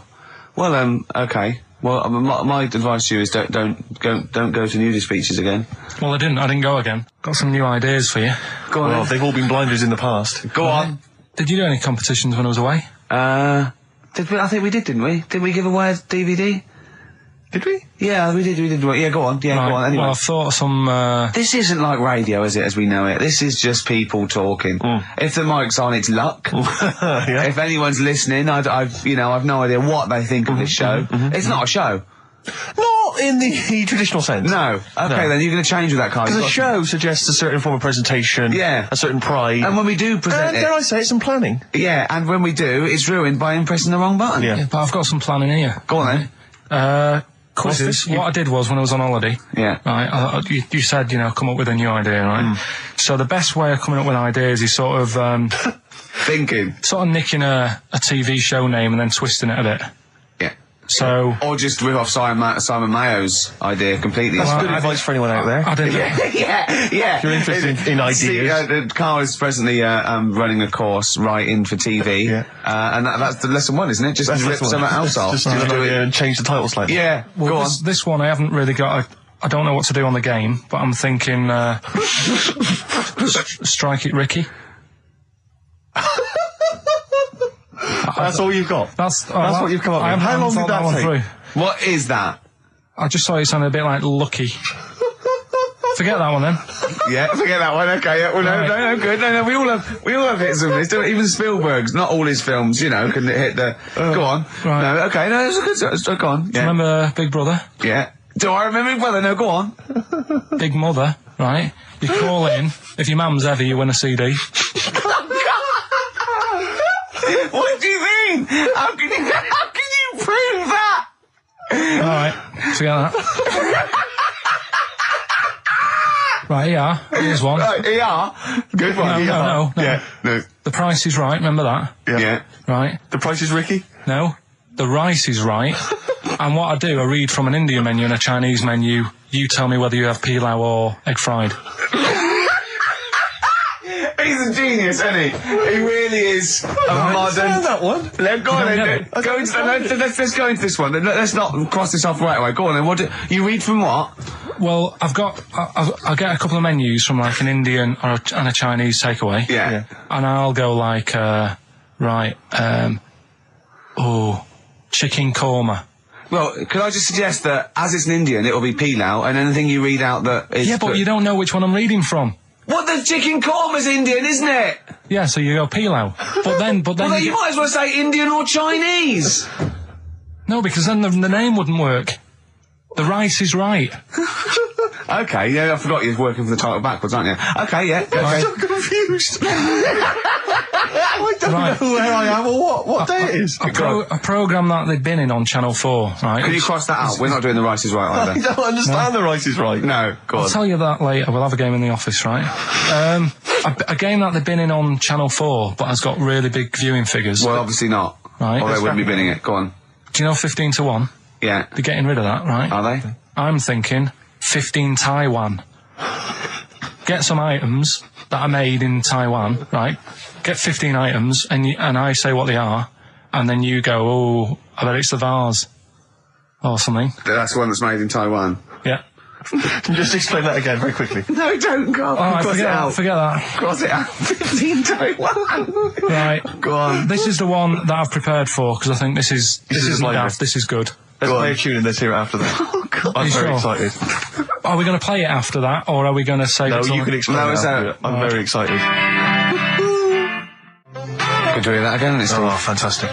Waiting on a Friend by the Rolling Stones. Yeah? Go on then, Carl. On XFM 104.9, Ricky Gervais, Steve Merchant, Karl Pilkington. Go on. Right, this one. Remember Blockbusters? Uh-huh. Right, this one is good, and we'll do this one. Rockbusters. And remember how Bob Holness used to give you a letter? Yeah. And it'd give you a question, and the answer to that question is that letter. Yes. Right, well, it works like that. So if I said to you, we'll test it out on you, Steve, right? Right, welcome to the show and that. Hello. Let's play, right? And I say, right, your first one is W. Mm-hmm. And the cryptic clue, because it's done like crosswords. Okay. So not quite like Blockbusters. Well, this young man prepared for his death. And it's a W, so the answer... And it's not always going to be like our sort of music, it can be any sort of music that's out there. So the W is the name of the answer. I understand that, but is the answer always the band name, or is it... Yeah. It's always the band name, is it, or the artist? Yeah. And so would the W be the surname, or would you have both the initials if it was someone's name? Would Elvis Presley be EP? Don't get annoyed, no. Carl. These are questions that I knew would be asked. I know this. He tested it on me, so you've got to tell them. We need to know point. the rules. If it was Elvis, I'd probably do E. No. Give him the answer. Give him the Right, answer. did you hear the clue? No, give me the clue again then. So the letter is It W. is a cryptic clue. It's The clue's W. fine. Listen, but, and the go on. clue is, this young man prepared for his death. This young man prepared for his death. Yeah. This young man prepared for his death. And it's a W. And it's his first name. That's what he needs Well, to see, know. that's the... Yeah, but I don't... Well, shouldn't we have the initials? Wouldn't that make it easier? I mean, Yeah, but it didn't do that on Blockbusters. It just had one letter. They did. If it was if The gold one they often had us for 3 or 4. Did they? Letters, yeah. but it was normally just one word. It wouldn't have been a name or something. All right, then. W. W-Y. W-Y. Will Young. Excellent. Right, I didn't understand it. What was this the young clue? man... Prepared for this young man. So he's sort of mixed, sort of cryptic. Yeah. But I mean, you know, that's a good effort. That's better than usual. No, that is better than usual. It's not bad, is it? So do you want to play? Let's play Rockbusters. Yeah, Rockbusters. How many of these have you got? No, because let's just clarify a couple of rules here, Carl. Let's just make sure we thought everything through, because I'm pretty certain when they get these things on TV, they at least have a go at them in the office first before they put them straight on there. I'm sure that's how it works. I'm sure Bob Wallace just didn't turn up the first day, and he goes, "We're all winging it. It'll be fine. Bring the students in. Let's have a go." I'm sure they did a bit of preparation. So let's just check. We've got every base covered. Yeah. Firstly, how many questions have they got? I'll tell you what. Let's do this off air then. Should we play a great tune? Well, yeah. Well, people need to call in, don't they? Because we're doing it, aren't we? Yeah. It'll be all right. And there's good stuff. I've got CDs, right? I've got some compilation stuff and a couple of videos and that. So that's what they're playing for. Call up now. 08700 800 1234. Get them on the air. Play the game. Brilliant. What's going on? I don't know. The adverts aren't working today, and I'll have to get an engineer in as well. Right, so don't play the adverts. I don't want to play them anyway. Don't play them. It's not our fault if it doesn't work. Why? Do you realise if we were like live, we'd be heckled off the stage? Right, don't play the adverts. We wouldn't survive in the real world. I'll sort that out. Right, get the people on the air now. Just Rick, calm down. Play a record then. Do something for Christ's sake. All right, Sam. Hello. Is it sounding all right today? It is. It's just about. Right. Cheers. That is worth. Right. Good. And so we've got Sam on the line. Who else have we got there? So we've got Tim as well, haven't we? Hello. All right, Tim. Tim and Sam. Right, You sound quite similar, lads. Could one of you affect an accent or something? Which one's Tim? Yeah, it's me. Okay, which one's Sam? It's Sam. That's slightly deeper. Yeah. And they're not against the clock anyway, are they? So it doesn't really matter. I suppose not. So I think Steve just wanted a bit of variety. You okay. You understand the rule, lads? Could you explain them to us? Right, play it. Okay. Hang on. Wait. Well, let me explain, because I mean, life is too short. Now, Carl's going to read out say 3 clues. Yeah, and just shout your own name and answer it, or shout the answer. Shout your own name, then the answer if you know it, and it's the person who gets the most right. Okay. Is that all right? Yeah. So, here we go then. Okay then. So shouldn't it be the first to 3? Well, yeah, but then he hasn't got... I've got enough, it's fine. He's got enough clues for that. Right then, here we go. Welcome to the show. Oh, God. Right, the first initials, ST, right? Is that right? Well, I don't know. We don't know, do we? How do we know? Here we go, ST, and the cryptic clue is better than the average homeless person. Okay? Sorry, I think... Is that a band? Yeah. Is it an old band? Yeah. I think that's one word. All right, then S. It's an old 70s band. Better than the average homeless person. Tim? Go on. Supertramp. Supertramp it is. Yeah. Well done, 1 point to you, I have no idea Tim. why that's right, by the way. You don't understand why it's right? He's a super tramp. Oh, right. Better than the average homeless person. Yeah. Yeah, correct. Yeah. Okay, second one. Come on, Sam, you've got to... That's actually quite good for Carl. Trust me, Tim. Take that as a good clue. Because, yeah, okay. We won't do this again. Wait, 1-0 to Right, here we Tim. go. Right. F. The letter is F. That's the next one we're moving on to. And the cryptic clue is, the little girl is hungry. What shall we do? The S or F? I've got it. F. Freddy. Sam. Peter. Yes, 1-1. Feed her. He's pulled out of Feed her. Yeah. Feed her. Okay. Yeah. So that's 1 each. So this is the decider, isn't it? Wait a minute, ITV are on the phone. Well, you said first to 3, so no, it's not, is it? That's what I said. Just do the 3 clues and who gets the most. Okay, well, we can do that now. So, here we go. I love this. This is rubbish. Go on. So, here's the last one. The initials are AK, right? And the cryptic clue is exploding pet. Shout out your name if you know it. Last orders at the bar, please. Last orders at the bar. Exploding pet. AK. You're tuned to XFM 104.9, Karl Pilkington's quiz, Rockbusters. The format is still available. The highest bidder, please give us a call, or you can email ricky.gervais@xfm.co.uk. Is it a band or a singer? I'll give you a bit more of a clue. It's a pop band. Okay? We wouldn't... Tommy Kissem. Yes. Oh, this is amazing radio. So who was that won? That was Sam who won. So it's 2-1 to Sam. So he wins. What does he win, Carl? He wins some CDs and some videos. No, he's got obviously now, Sam, if you're ready, take the spot. You're going to do the gold run. Away you go, Carl. I haven't got any more. You're a fool. Right, stay on the line. We're giving both some presents. Play a record for. Rick, I'm going to shoot off. Not come. She got in from work that Saturday, right? And I said, look under the tree. Knackered. At least it's Christmas. Yeah. At least I'm going to get a little bit. I said, look, you got some stuff under the tree, right? So, did you give her a sugar lump? Right, she was really chuffed with that.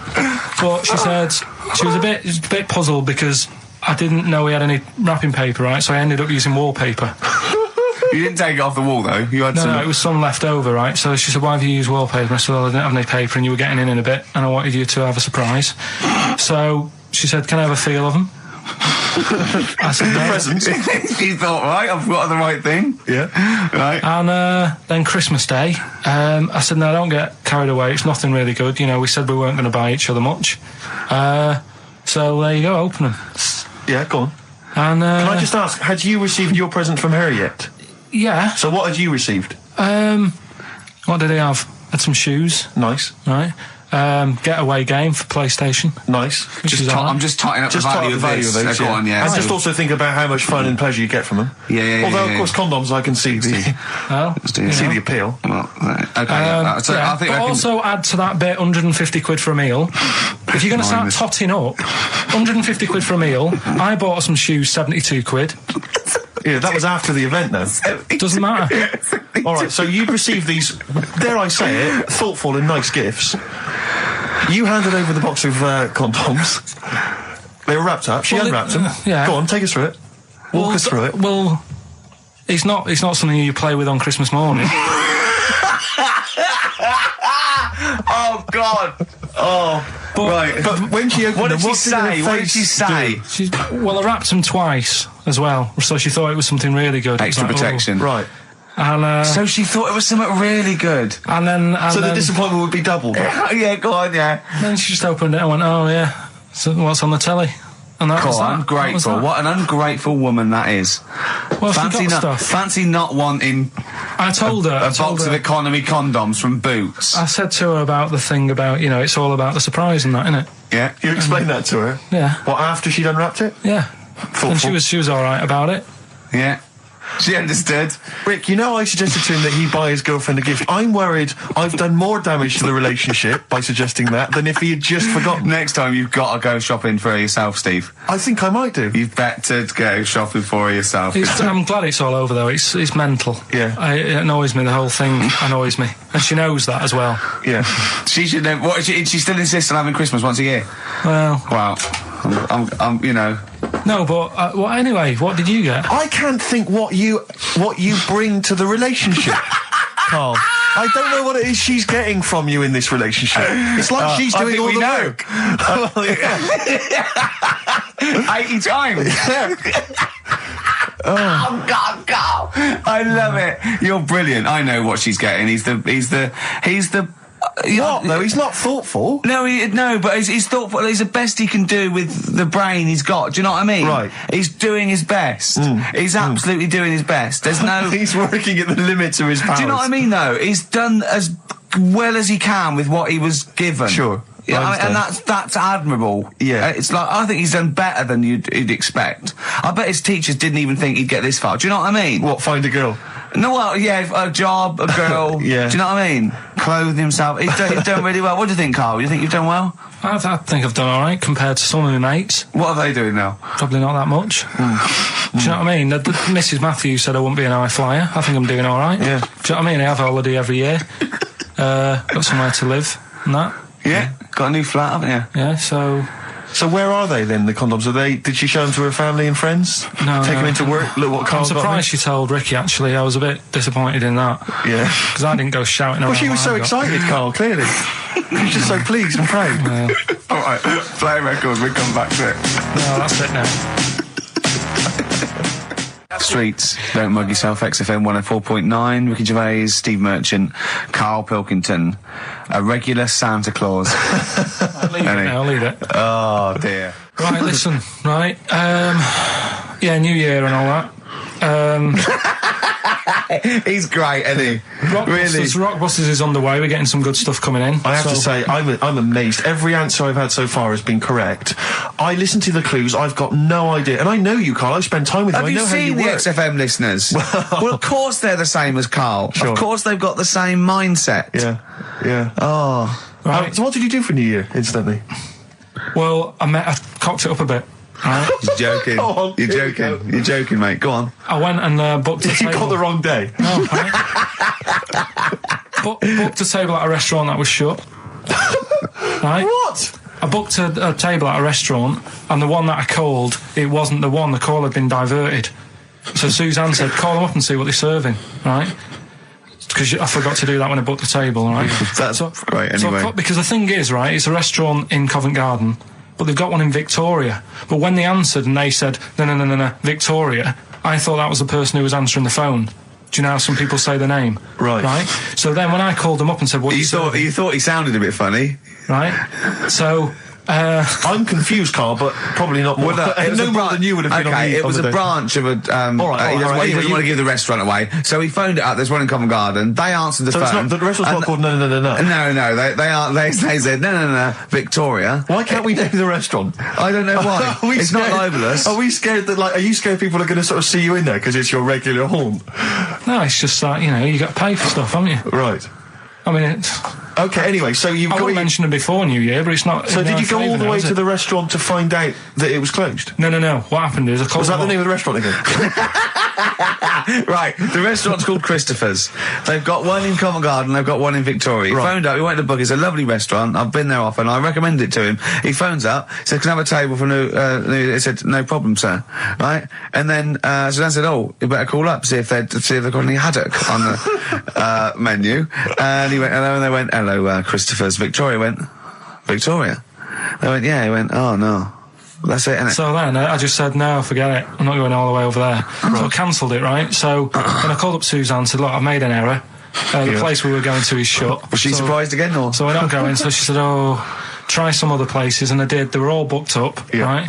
I was fed up anyway. I hate New Year. It's always like this, isn't it? So I said, look. You know the common factor in all these stories? You hate Christmas, you hate birthdays, you hate New Year. It is you. Right? Yeah. So... I said, I'll sort something out. Yeah. So I went to Tesco. Leave it with me. Went to Tesco's, boots were shut. Got a lovely plate of condoms. Did you just stay in and play with her Christmas gifts? Blowing them up. I've done some balloons. Well, it was. I think we did stay in. And I watched that thing that, 100 Greatest Moments, which was annoying me. Did you see, there was a nudist on it? You know how I feel about them. Yeah. Right?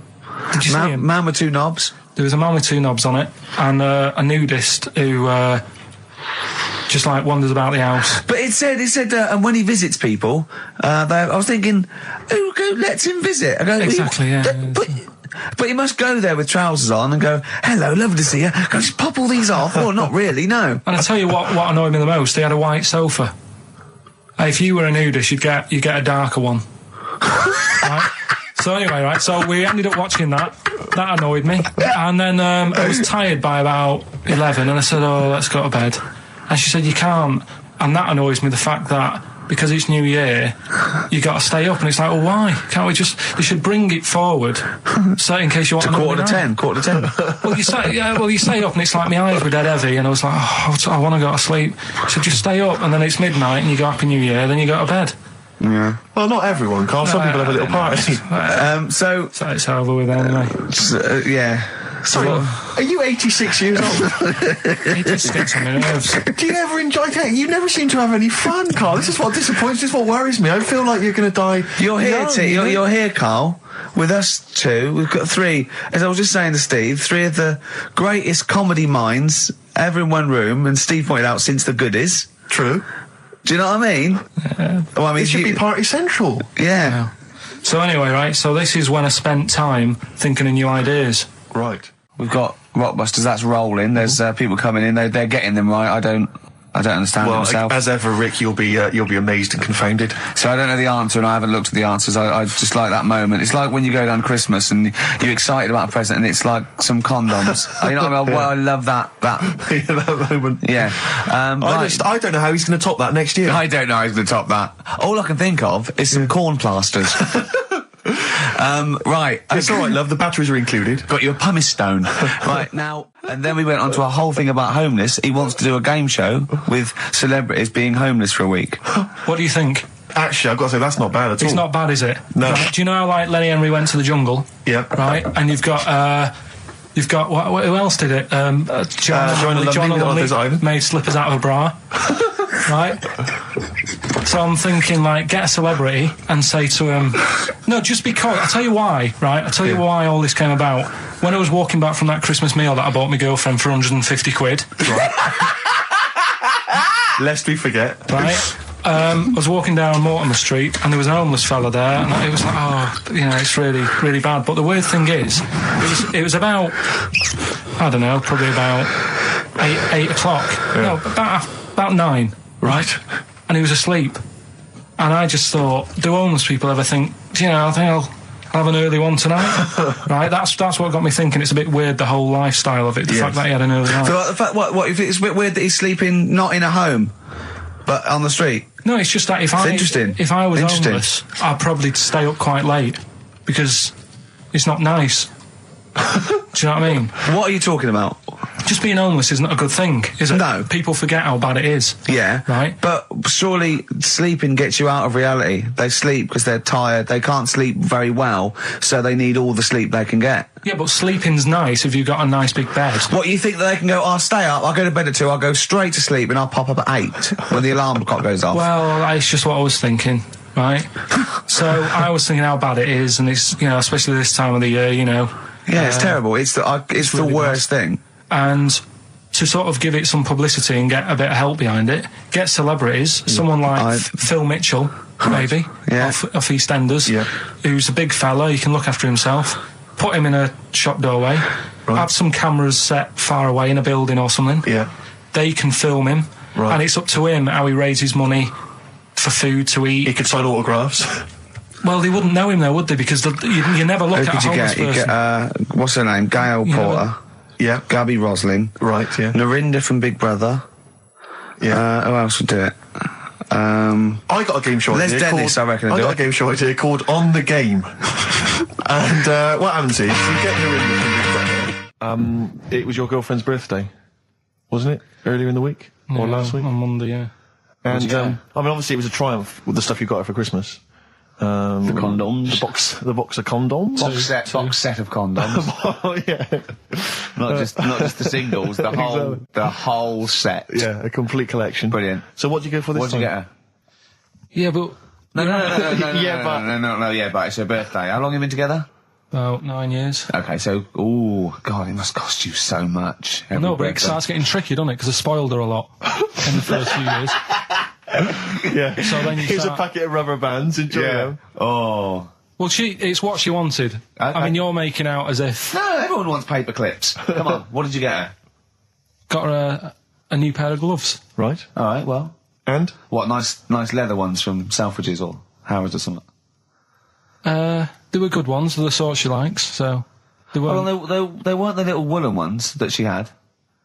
Yeah. I thought that was a joke when she said he got me these, because I laughed. No, but I know that's the one she did have. When they said it's his birthday, right, it was her birthday Monday, and me and Steve wanted to get her, and she went, he got me these, because she had those little woolen gloves on. I laughed, because I thought she was joking, Carl. That's what she wanted. Right. I've told you before about buying presents. Did those gloves have your name sewn in them?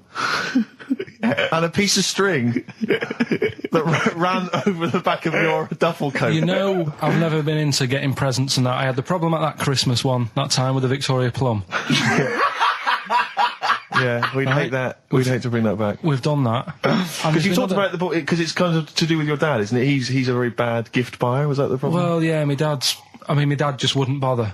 It was my mum who sort of made an effort, and she sort of worked out half of what I wanted, then she left it to me dad to get it off someone, see if he could get one cheap or whatever. I love the fact that usually people talk about, like, drinking heavily or violent abuse, right? Yeah. But here's what he's been left with and scarred with from parents is bad gift buying. Yeah, and That's the not so Victoria bad, Plum is it? incident. In the greater scheme of things in the world, Yeah, but- that's not a bad thing to have, is it? Right, there was this, this is what it's like about getting presents and stuff, right? With me, with my mum and dad. Go on. My mate, Colin, right? He Colin had, Mackin? No, Colin Bailey, Oh, right? yeah. He had a, little, Sinclair Spectrum, right? Yeah. Computer, which was like the thing to have at that time, right? You used to always go round to his house. The deal was... Not the one you had to play through the window because you weren't allowed No, that's another lad. Oh, right? yeah. This is a different lad. And the deal was, he came to our house, and my mum gave him a pie. And then I'd go round to his, and I'd stay there for a few hours playing, you know, Hungry Horace and stuff like that on it. Right? Now, my mum and dad knew that I really wanted one of these computers, right? So I waited about a year. Came round to Christmas Day. I thought, I reckon might have one. Turned out they bought me the wrong one. They bought me a ZX81 instead of a Spectrum, right? And Christmas Day, I'm there trying to load the games up. It's not working. I'm thinking, what's wrong, right? And the thing with me when I was a kid, I used to get quite sort of agitated. This is the moment, right? I found out that it needed a RAM pack to make it work, right? Looking in the thing and it's saying, and make sure you put your RAM pack in the back. And I was like, oh, where's the RAM pack? And my dad's going, I don't know, I've got you the main bit. That's it.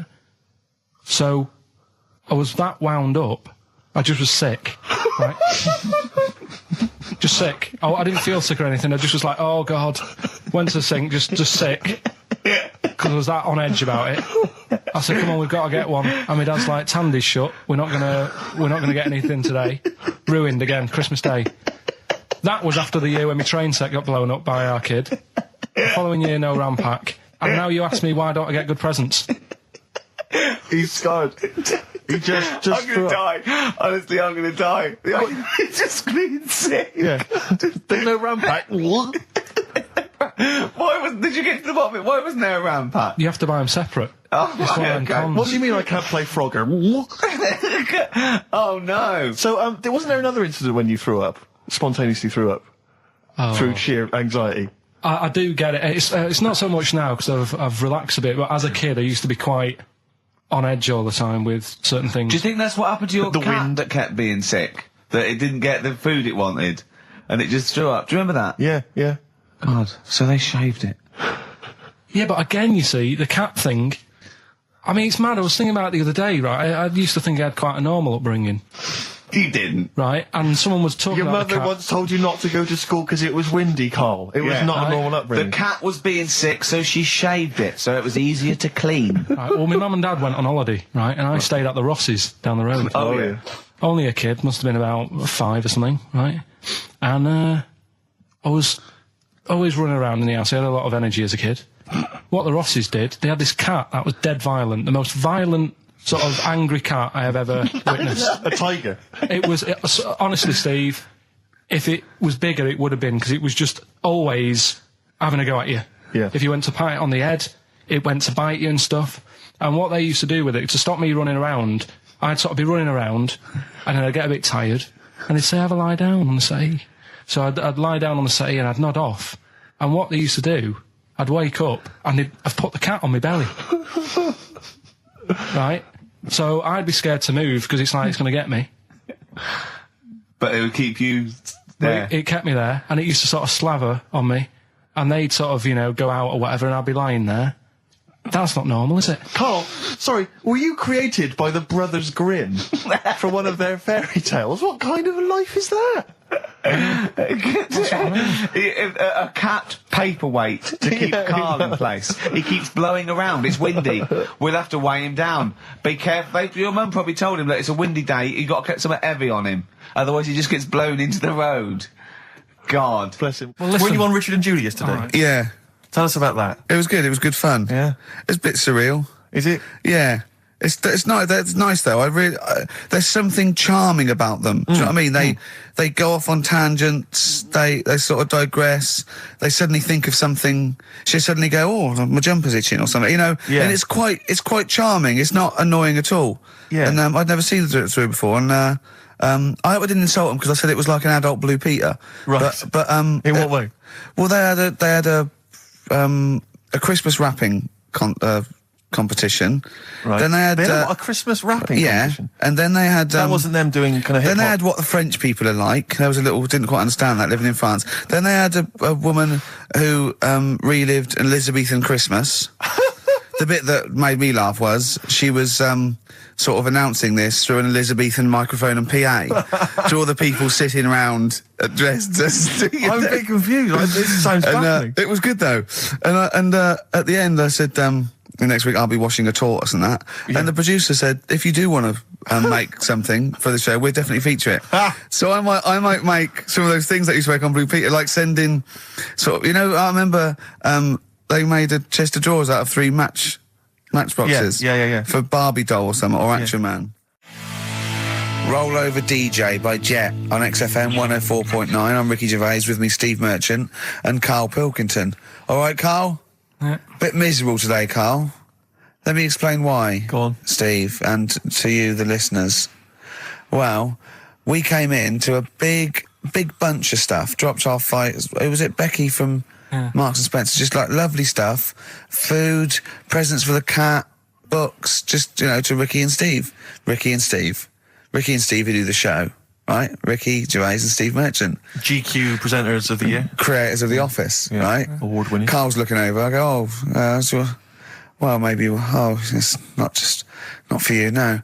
And then he told me why he's grumpy anyway. Go on. Do you know what XFM are giving everyone? How long have you been here?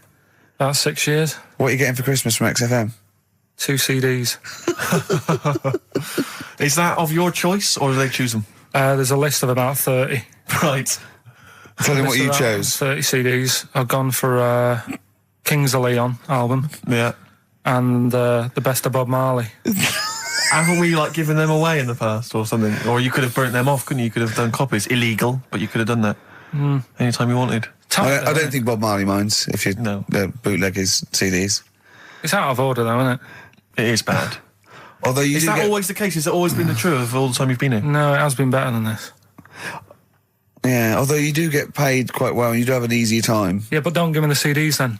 If it was a milkman, you don't go, I have 2 bottles of semi-skimmed. Happy Christmas. Yeah.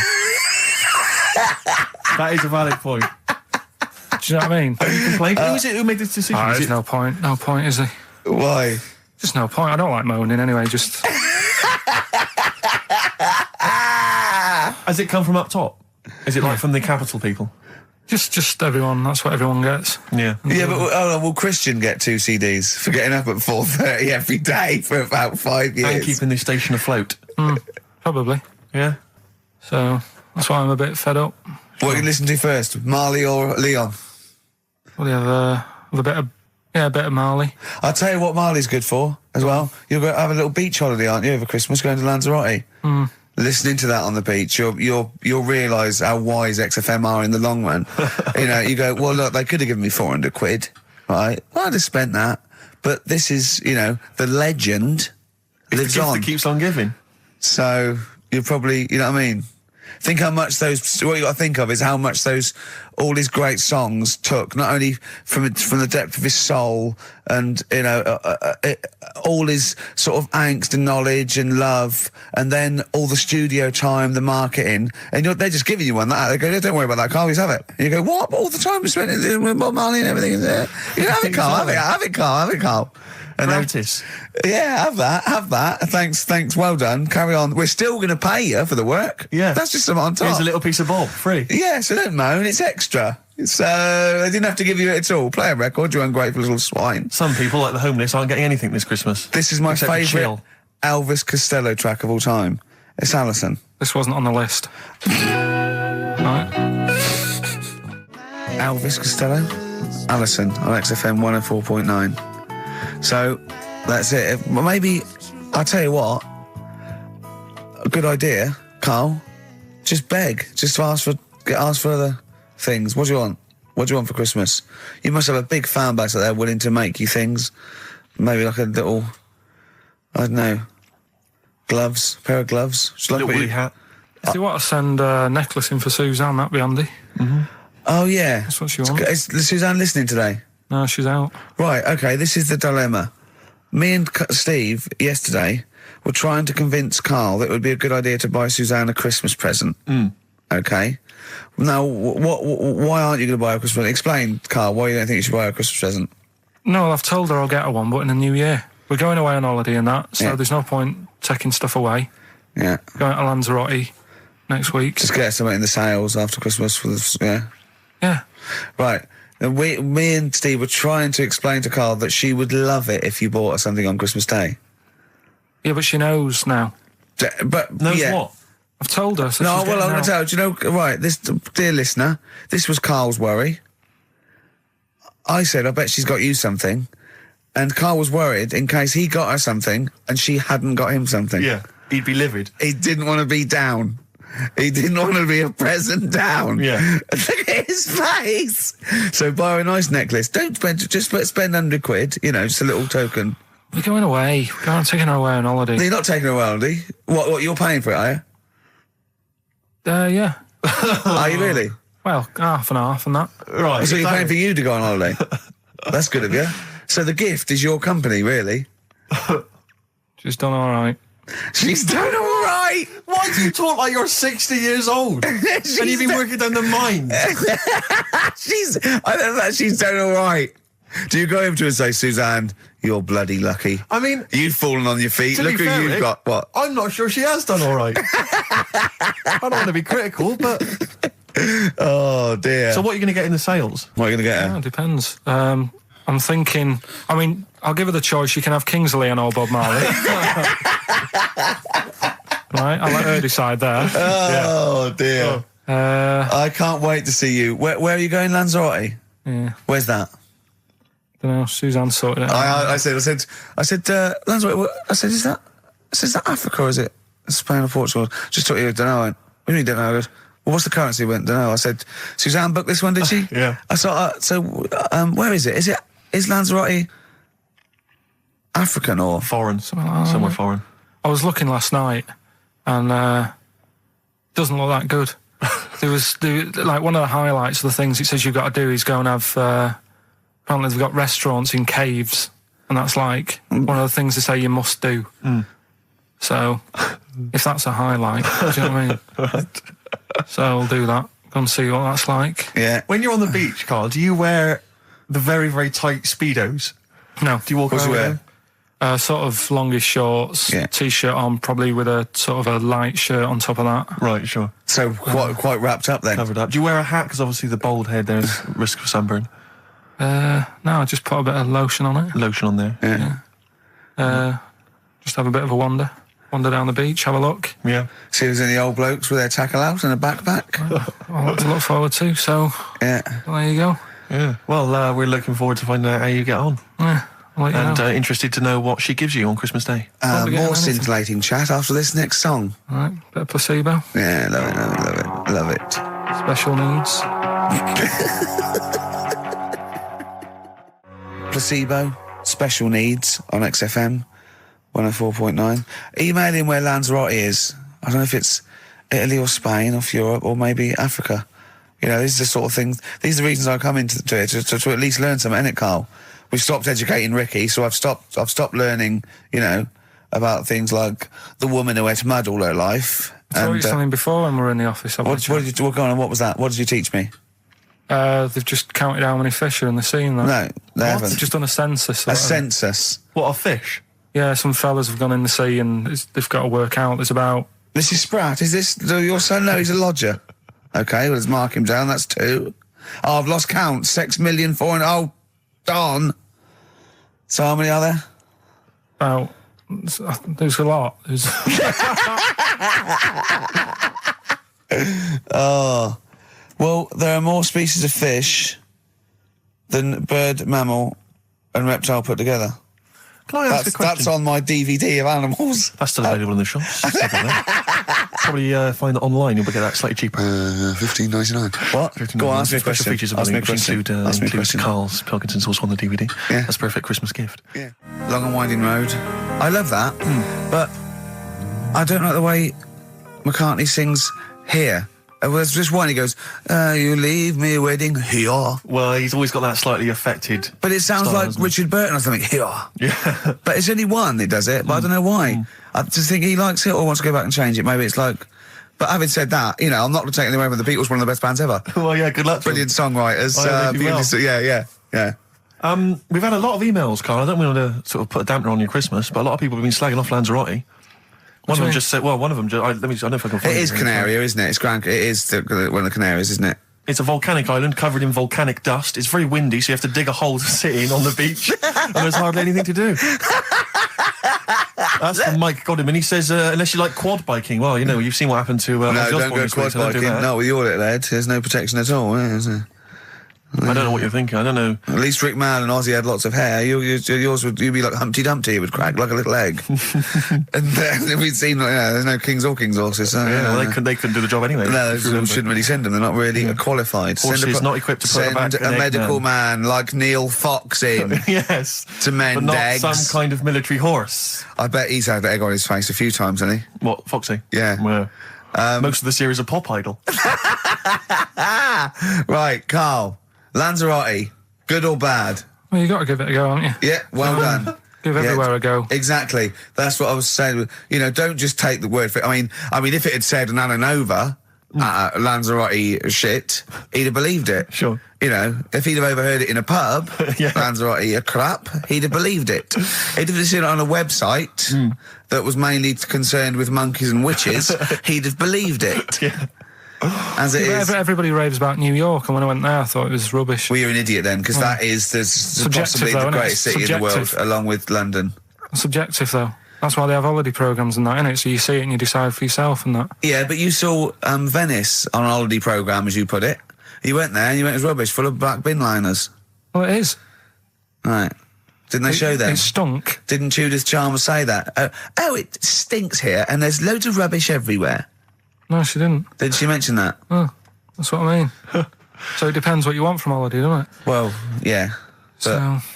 You're an idiot if you don't like New York, so next. Anyway, go on, break up, guys. Kiss and make up. Right back, just for Christmas. Brilliant. I've only got two, really. What? Because I was trying to work one out before, right, in my little room. Yeah.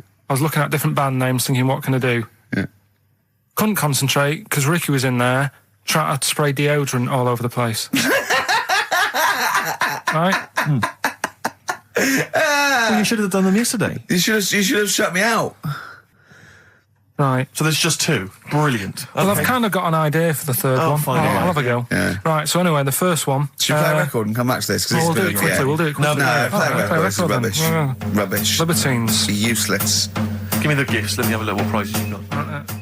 Libertines, Don't Look Back Into the Sun on XFM. Well, the general public are getting involved with Karl's holiday, and, I mean, this has been a damning report on Lanzarote. There's not been a positive word written about Lanzarote so far. Wow. It's volcanic, there's no natural water supply. Apparently there's no natural water supply, it's you all have to imported. sit in a hole. What do you think of this, Karl? What do you think of the people that want you to know that you're going to a rubbish place when you can't change it? What do you think of that? Rubbish though, will it? What do you mean? All right. What do you mean it'll be right? Because I'm going to go there thinking, there's no water and that, and there will be water. No, they didn't say there's no water. What did they say then? There's no natural water supply. Whatever. I'm not bothered. It doesn't bother me. All right. I'm going to have a good time and that. What are you going to do? What's your plan to do? Got a book. What book you got? Rich Hall book. I'm just going to read that. So, Brilliant. And the weather's better than here, isn't it? Yeah. So... Someone emailed just now. They said they're listening online and there's a problem with their computer and everything's sped up. The music's sped up. Our voices, Rick, are sped up. Except Karl's. That's how slow he speaks. So when everything's sped up, he sounds a normal. Right, we're doing Rockbusters. Yeah, come on. What rubbish. I wonder why we stopped this game. Well, I think it's probably exhausted him. He needs to go to some kind of volcanic dust island for a holiday. With no water, just to dry out and get some new ideas. Oh, I'd love to see you sitting there on these black ash sands, just sitting there going, I'm thirsty, Suzanne. There's no natural water. I've finished my Rich Old book. I can't focus. I'm going blind. I need some water. Oh, brilliant. Oh, bless him. Anyway, happy Christmas. We said we weren't getting out, didn't we? Right, go on then. It was the premiere. Did you see the coverage? It was a premiere of Lord of the Rings Part 3. I can't be bothered. I mean, man alive, I'm sick of Lord of the Rings. I watched the first one, and I was actually I've never been into all that sort of stuff. Never liked Gollum and Dungeons and Dragons and gatekeepers and weird magic and Harry Potter I want to punch his face in. I know what you mean. But, I mean, it's sort of like, Well, Lord of the Rings, when I was at school, if you were into that sort of thing, you were a nerdlinger. They would beat you up, they'd shout heckle abuse, all that sort of thing, you know. I wasn't a fan. I actually don't know anyone who admitted they were into that nonsense. It was shameful. It was embarrassing. Now, the whole world's gone crazy for it. Even the tough guys, the hard nuts, the streetwise kids, they're loving it. Can't wait for the third one. I see people raving about it. It's Jonathan Ross, all these people going, it's the best thing I've ever seen. It's 3 hours and 10 minutes of trolls and goblins and magic spells and large feet and magic rings. I'm loving all that crap. What's wrong with you people? I will smite you with my sword. It's just interminable. The orcs and the Norks. I saw some people playing this game. They had a big manual and a dice, and they're in a pub, and they're all fat with beards, right?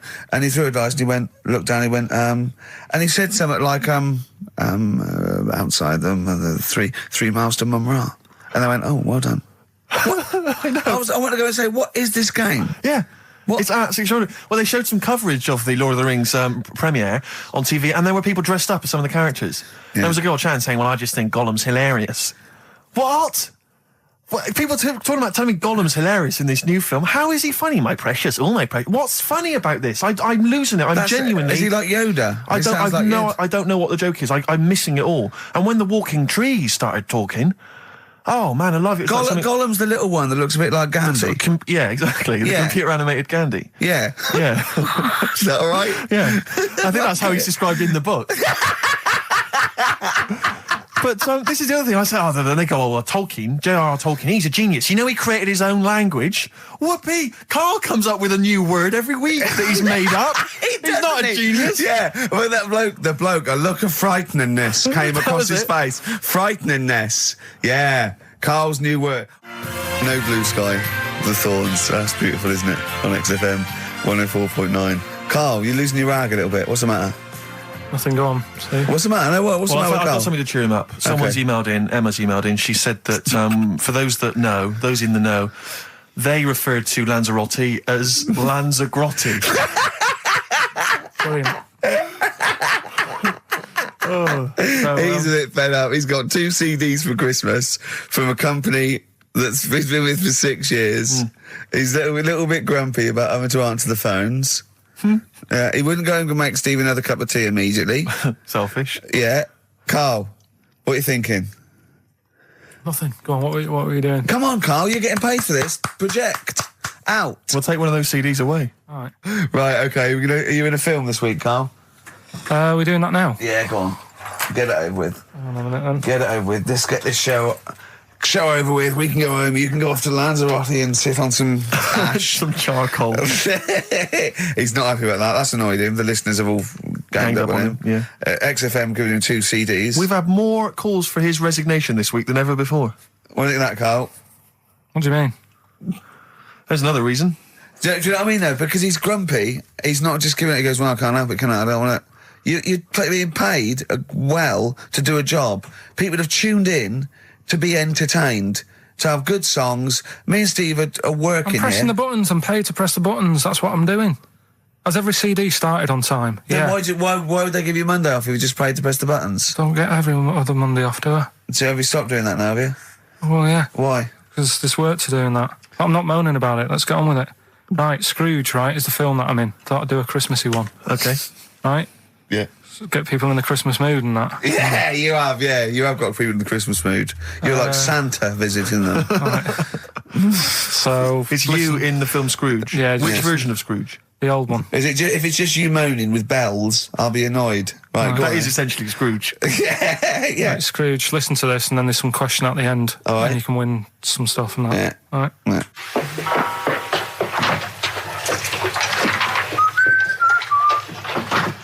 You're late. Only 20 minutes. What do you mean by coming in here at this time of day? Hmm? I've just been doing some Christmas shopping, haven't I? Probably do some more shopping on Monday because it's my day off, isn't it? Yes, I know it is. You don't have to tell me. Do you want to see what I've bought Suzanne? No, thank you. I don't mind showing you. It's only a Christmas present, isn't it? Just bought some more condoms. Why? Well, I bought some last year. Got 2 boxes. They all got used, so... I'm very glad to hear it. How much do I pay you? Why are you asking? So the presents I buy has got nothing to do with what I earn. Like I say, if I won the lottery, I wouldn't go mental on her. Do you know what I mean? I probably wouldn't even tell her because I think she'd want to travel around the world and all that, and I'm not into that, to be honest, so I'll probably keep it quiet. Why? Well, once you've been around the world, where do you go next year? Each to their own, though, innit? You know what I mean? Well, what do you want? What for Christmas? Not that fussed, really. And you, it's just as well I'm not that fussed, because do you know I do some work at XFM? Do you know what they're giving me for Christmas present? Nothing. No, might as well have been nothing. 2 CDs. That's it. I was well fed up. I'm sure you will. They give you a list of about 30 albums and you get to pick 2 off the list. So I've gone for Kings of Leon album and the best of Bob Marley. Mr. Marley has been dead these 7 years. In fact, he died 7 years ago this very day. Did he? Do you know what sort of donuts Bob Marley likes? It's not my business. No, it's not a proper question. It's an old Peter Kay joke. He likes the ones with jam in. Do you get it? Garlic bread. It's good, isn't it? Excellent. Oh! Carl, well done. Carl in Scrooge there. The only man more mean and depressed generally than Ebenezer Scrooge. Oh, dear. Oh. What's the question, Carl? Well, if people have been listening from the start, right, what albums am I getting? Yeah. Is that good? Mm-hmm. Good, yeah. What albums am I getting from for working for this place for 6 years? All right. Ricky.Gervais at xfm.co.uk. Do you want to apologise once more for anyone you might have offended over the year? Yeah, like I say, I never want to upset anyone. We're just chatting about stuff. It's just chatting. It's from the heart. You see something, you say, "Oh, it looks a bit like so and so," or "Isn't it a bit?" You're not really, you don't really try and hurt anyone's feelings, do you? But I think most people know that. And I've got to apologise for laughing at anything you say. I actually can't help it. Again, it's not vindictive, but when Carl comes out with some of the things he says, it's impossible for me not to laugh or react. So, have a Merry Christmas, everyone. Well, before that, Rick, is there some final, for the year, Monkey News? Tell you what, let's play a good song. Okay. Right, we'll have a bit of Monkey News, and then that's it. A bit of Amy Mann, then. Perfect. Yep. Brilliant, this one. I brought in Metal Christmas, is that all right? That's my only request from this show, that we do play Paul Di'Anno's version of Santa Claus is Coming to Town. The rest of it's over to you. Yeah, we're going to play some Christmas tunes, we're going to play some, our favourite hits of the year, but mainly, this is the rock programme. This is the rock programme. What worries me, Rick, is there's a lot of people who listen to our show and they're not regular XFM listeners. They just kind of crawl They're out not regular people. Stupid on a Saturday afternoon, put the show on. So they might not be familiar with Ian work. Canfield is a young man. He's been in he's about 14. He's been in radio. It's weird, he's 14, but he's been in radio for 15 and a half years. He was weaned on the milk of Avance. Yeah. Right? And he's going to be the new rock god, aren't you? Well, I'm trying. Yeah. No DJ Canfield. Just go, yeah. Right? And over the 2 hours, I want to work out the 4 pillars of rock, right? I want 4 names, 4 pillars of rock, right? huge rock pillars, and then I want the king who stands astride them like the archangel of metal. So we'll be asking Ian, every few minutes we'll be asking, right, who's your first pillar of rock? And then, keeping the one that stands astride them, okay? And how many do we need? Well, we need 5 names then, don't we? The 4 pillars of rock and who stands astride them. Right, okay. Like the Overlord with these Axe Attack albums. Yeah. Yeah. This is Oasis. Christmas. Oasis doing their version of Merry Christmas, everyone. It's Christmas. It seems only appropriate that we play the occasional Christmas tune. There aren't many decent ones. We will be playing the greatest, not just Christmas, one of the greatest songs of all time, but certainly the greatest Christmas tune of all time, Fairy Tale in New York. Is that going to be the version done by, what's his name, out of Boyzone? Has he done one? Yeah. Because he's lived the hard rock and roll life. What's his name? What is his name? Ronan Keating? Yeah. He wasn't bad on Room 101, actually. I think he's lightened up a little bit. Good luck to him. Yeah. Yeah, I do as well. Yeah. A lot of people ask me, Canfield, I'm sure you can you've probably got experiences of your own that you might want to talk about, but people ask me what Ricky's like in real life. And I don't want to get grotesque. It's Christmas, people are listening, people are eating sandwiches, but he has a flatulence problem. I don't know if you're aware of this. It is... It's not a problem. Right. Well, it is for us. It is for us. Yeah. You may not. Yeah. I think the problem with Ricky is Ricky hates to miss out on anything. He's terrified that there's going to be something going on that he's missing out on, a conversation, a joke, someone falling over, you know. And so he daren't spend any time in the lavatory because it's too any period of time he spends in there, he could be missing out on some fun. So he kind of tries to get his lavatory, occupying time down to a minimum, an absolute minimum. Plenty of pissing. There's loads of that, but none of the other activity. Really, I mean, you keep that. Really, it's like you're in, you're out, and sometimes I don't think you've done the full job, Rick. Yeah. And today, I tell you this, my eyes were bleeding. It's intense. It's just a word of warning because the kitchen at XFM is out of bounds now. No one's going in there until the new year. A to J in the library. A to J in the record library. I'll tell you this: I don't know if Tony Blackburn's in the building. His wig will fall off. But seriously, not that he wears a wig. He doesn't wear a wig. But if he's going down now, maybe he wants to play some Beach Boys. I mean, seriously, forget I'm a celebrity. Get me out of here. Forget you might have survived in the jungle, Tony. But you get down there, mate. Tony, would you rather eat a plate of maggots or go and get Beach Boys? Exactly. Saying A to J. Oh, pot pickers. Exactly. Jesus Christ. It is absolutely extraordinary down there. Oh, so I'll just be warned. But it's Christmas. Yeah. It's Christmas. Why would Blackburn be listening to this? I don't know. He's probably doing a bit of Christmas shopping. Sure. And he's out and about with probably got his little, personal stereo on. Yeah. And he goes, I'll listen to the boys at XFM. Exactly. And Canfield, what do you think of it so far? Yeah. Yeah? Yeah. It's not Vance, is it? Okay, who is secured as one of the pillars of rock? I'll tell you what, I want some ads, and after that, the Fairy Tale in New York. Oh. XFM. The Pogues, featuring Kirsty McCall, and a Fairy Tale of New York. Brilliant. On XFM 104.9. That's the song I think that single-handedly keeps Shane MacGowan in gin for another year. It must do well, though. I'm sure it does. I absolutely love it. I still love it. I saw it on Top of the Pops too. And it's just brilliant. I mean, he wasn't great at miming, but it didn't bother me. Sure. It was miming to a different song, probably. Yeah, in his head. It was great. I had a little visit in the week, Rick. I think you missed out. A little Christmas visit from, I know he's a friend of yours. He's a friend of He's a friend of the nation. Go on. TV illusionist Darren Brown. Oh, yeah. Yeah, he's bought a new pad. Yeah. And he just came around to tell me about it. Yeah. And it's interesting because... Somewhere to keep his guns. Exactly. And he... I can never know kind of how much, he's just playing with your mind, experimenting. But he was telling me about the place, and apparently... He loves you? He's got a B-day in the house. Now, we were discussing B-days because... Never understood that. I've never got my head around it. To this day... He's not meant to. Well, no, but I've never... I don't think I've ever met anyone who's used a B-day. Oh, Darren Brown does. He's known as the cleanest arse in Modern Magic. Yeah. I think, Rick, I was the subject of a Christmas con in the week. What, you mean you bought something for £4, then saw it for £3.90 as you walked home? That would make me livid. Because I've seen you really livid. I'm absolutely furious. When I bought my PlayStation, I saw I could get it for $5 cheaper down the road. I was absolutely fuming. And you'd already walked to about 19 places, I remember. Yeah. I actually left you after about an hour. Yeah.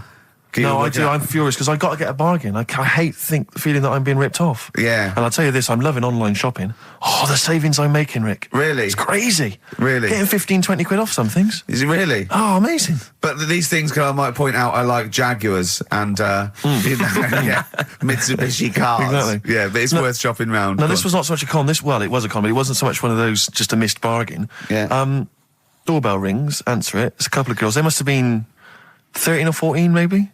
Now, I've always had a problem with teenagers. I'm intimidated by teenagers. In case they call you a dork or something. Well, I mean, I told you before, I was walking down the street once, and there's two guys coming towards me. I mean, real losers. Do you know what I mean? Glasses, the spots, greasy hair. Do you know, really pathetic. And I was sniggering to myself. I was thinking, look at those losers. And as I passed them, I heard one of them look at me and say to his mate, look at that geek. I was furious. I was thinking, I'm allowed to call you a nerdlinger, but gee, I didn't expect it back. I was really furious and upset. And so, as I say, these teenagers are at the door, and they were quite aggressive, quite aggressive girls. And they had a piece of A4 paper, and they went, "We're doing a sponsored thing." Yeah. But I didn't quite catch what it was they were doing that was sponsored. I think they sort of fudged it. They went, "We're doing a sponsor." Oh yeah. And I went, right. And they went, "Do you want to sponsor us?" Boy, they picked on the wrong person. I was a bit intimidated. I don't know why I said no. I was worried maybe it was part of some kind of, hidden camera show, Yeah. And so I said, yeah, all right, I'll sponsor you. So they handed me this form, and I always thought you were supposed to have quite an official-looking form for any sponsorship thing. But this was literally a piece of A4 torn out of a notepad. It was the back of a Gareth Gates poster. Exactly. And, with some blue tack on it. Yeah, well, and I looked at it, and I didn't really absorb it, but it had things like, Mrs. Jones, Mrs. Smith, £5. Yeah. And then no one's actual address, just Finchley Road, nothing too specific. Yeah. So I wrote my name on and put down £3. Cause a lot of people were giving £5, but I thought, I'm not made of money, it's Christmas. I've got to buy gifts and stuff. So I gave him a £5 and asked for change. Yeah. Well, I gave him £3. I said, I'll sponsor you for £3. Best of luck. And they went, can we have the money? And I said, well, aren't you supposed to do the thing? And the woman the girl just looked at me, she just went, no. So I gave her £3. But what difference does it make? Well, I'm assuming, though, that it's not going to any charity. But it's no sponsored thing at all. But then I'm not being funny. The charity that it's not going to, you wouldn't have given to it anyway. It's true enough. So all that's happened is you're £3 down. But I'm £3 down. Yeah, but if it would have gone to charity, it'd be £3 down. The fact that it hasn't gone to charity doesn't matter because you wouldn't have given it to charity. Yeah, but if it had gone to charity, Rick, I'd have felt a little bit superior, a little bit smug. That would have kept me going for another 6 months. Whereas now it's just gone to a couple of weeks off the street, who are scamming people, possibly old people, Rick, and that's who I feel sorry for. They've not got a great deal of money. That's why I'm not worried about myself. I've got a bit of cash. What about the old people? Yeah. Although you are £3 down, which probably still hurts, doesn't it? It's still stinging. That's why I just like to tell you now, get off my chest. It's Merry Christmas. Thing, yeah. Just be careful. If you're living up in North London, be careful. There's two girls that are going around. I expect, they might come to your door. But they might be wary. Be genuine. No, I don't think so. No. They were common. They were very common. Do you know what I mean? Was the giveaway things like, Santa Claus had given £10, exactly. Tony Blair had given £1? Yeah, I know what you mean. Yeah, I think you were conned, mate. Yeah. Right. Won't Get Fooled Again by The Who. Ian, I'm going to ask your expert opinion. Is that not one of the greatest rock songs of all time? Yeah, if you'd have played the proper version of it. I know, but it's 6.5 minutes, and we usually do, but we just thought, it's Christmas, people want to...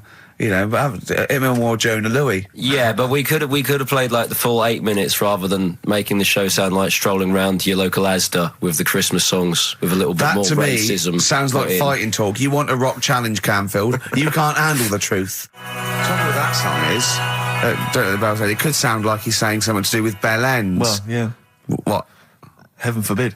What? You think he meant that? Did he? Probably. No.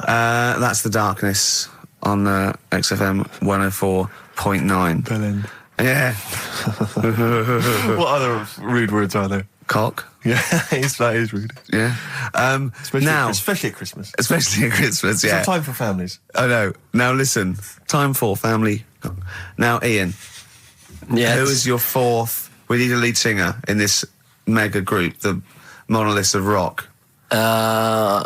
Who we got? Lemmy, Keith Richards. We've got Keith Richards on guitar. We've got Lemmy on bass. Yeah. We've got Keith Moon on skins. Right. Some terminology coming out there. Yeah. Who's doing the Vox? Who's given Golden Tonsils Award? Robert Plant. He's gone for Plant. He's gone for Plant. A lot of trap names there. There is the group. The lineup is Moon, Lemmy, Richard, Plant. Okay. Now, our competition, Steve. Name that group. Okay. What's the best, heaviest rock name ever? Sure. This is obviously not a name that already exists. No. Okay. My mate of mine came up with, I think it was Brain Hammer. which I like. Velvet Nazi 666. Sure. So we want the heaviest, most mental piece of death metal, headbanging, bleeding out your brains rock. Axe Attack. Okay. Please welcome to the stage, Christ on a bike. Please welcome to the stage. Oh, look at you. That would be great. Yeah. That would freak out the metalers. Yeah. Cheeky. Yeah. Oh, now listen. They need a manager. They need someone who could introduce them. They need someone to stand astride them. Who is the leader now? Who is the king of all that rocks? Well, it's obviously Tommy Vance, isn't it? Do you know what worries me, Rick? We've said Vance a lot today. I'm wondering if people, the kids today, do they know Tommy Vance? Are they familiar with him? If they don't know, they shouldn't be listening. Okay. Fair enough. So, Vance is their manager. He needs to, they're on at Wembley. He's got them on at Wembley. They're the greatest rock band of all time. We need the name. Please welcome to the stage. What are they called? Phone in, email in, and the prize, we're going to get some... We'll rummage through the bins as Carl normally does. Some old tat like Carl does, some VHSs, some CDs, greatest air guitar ever. Betamax. Yeah. Do we need to give out the numbers and stuff? Well, can email, don't can't get they? phone in. You don't want to talk to him, Ian, seriously. No, you don't want to, you know when, what's his name says to Agent Starling as she's going to meet Hannibal, don't let him inside your head. Yeah. Don't talk to the listeners, Ian. Exactly, it's very much the same Please thing. I'm a bit concerned that my email's going to be besieged by people sending you links to how to clean out the B-Day. Well, that's all right. But what's the most mental, head bleeding, banging, brain hammer operation this band can be called?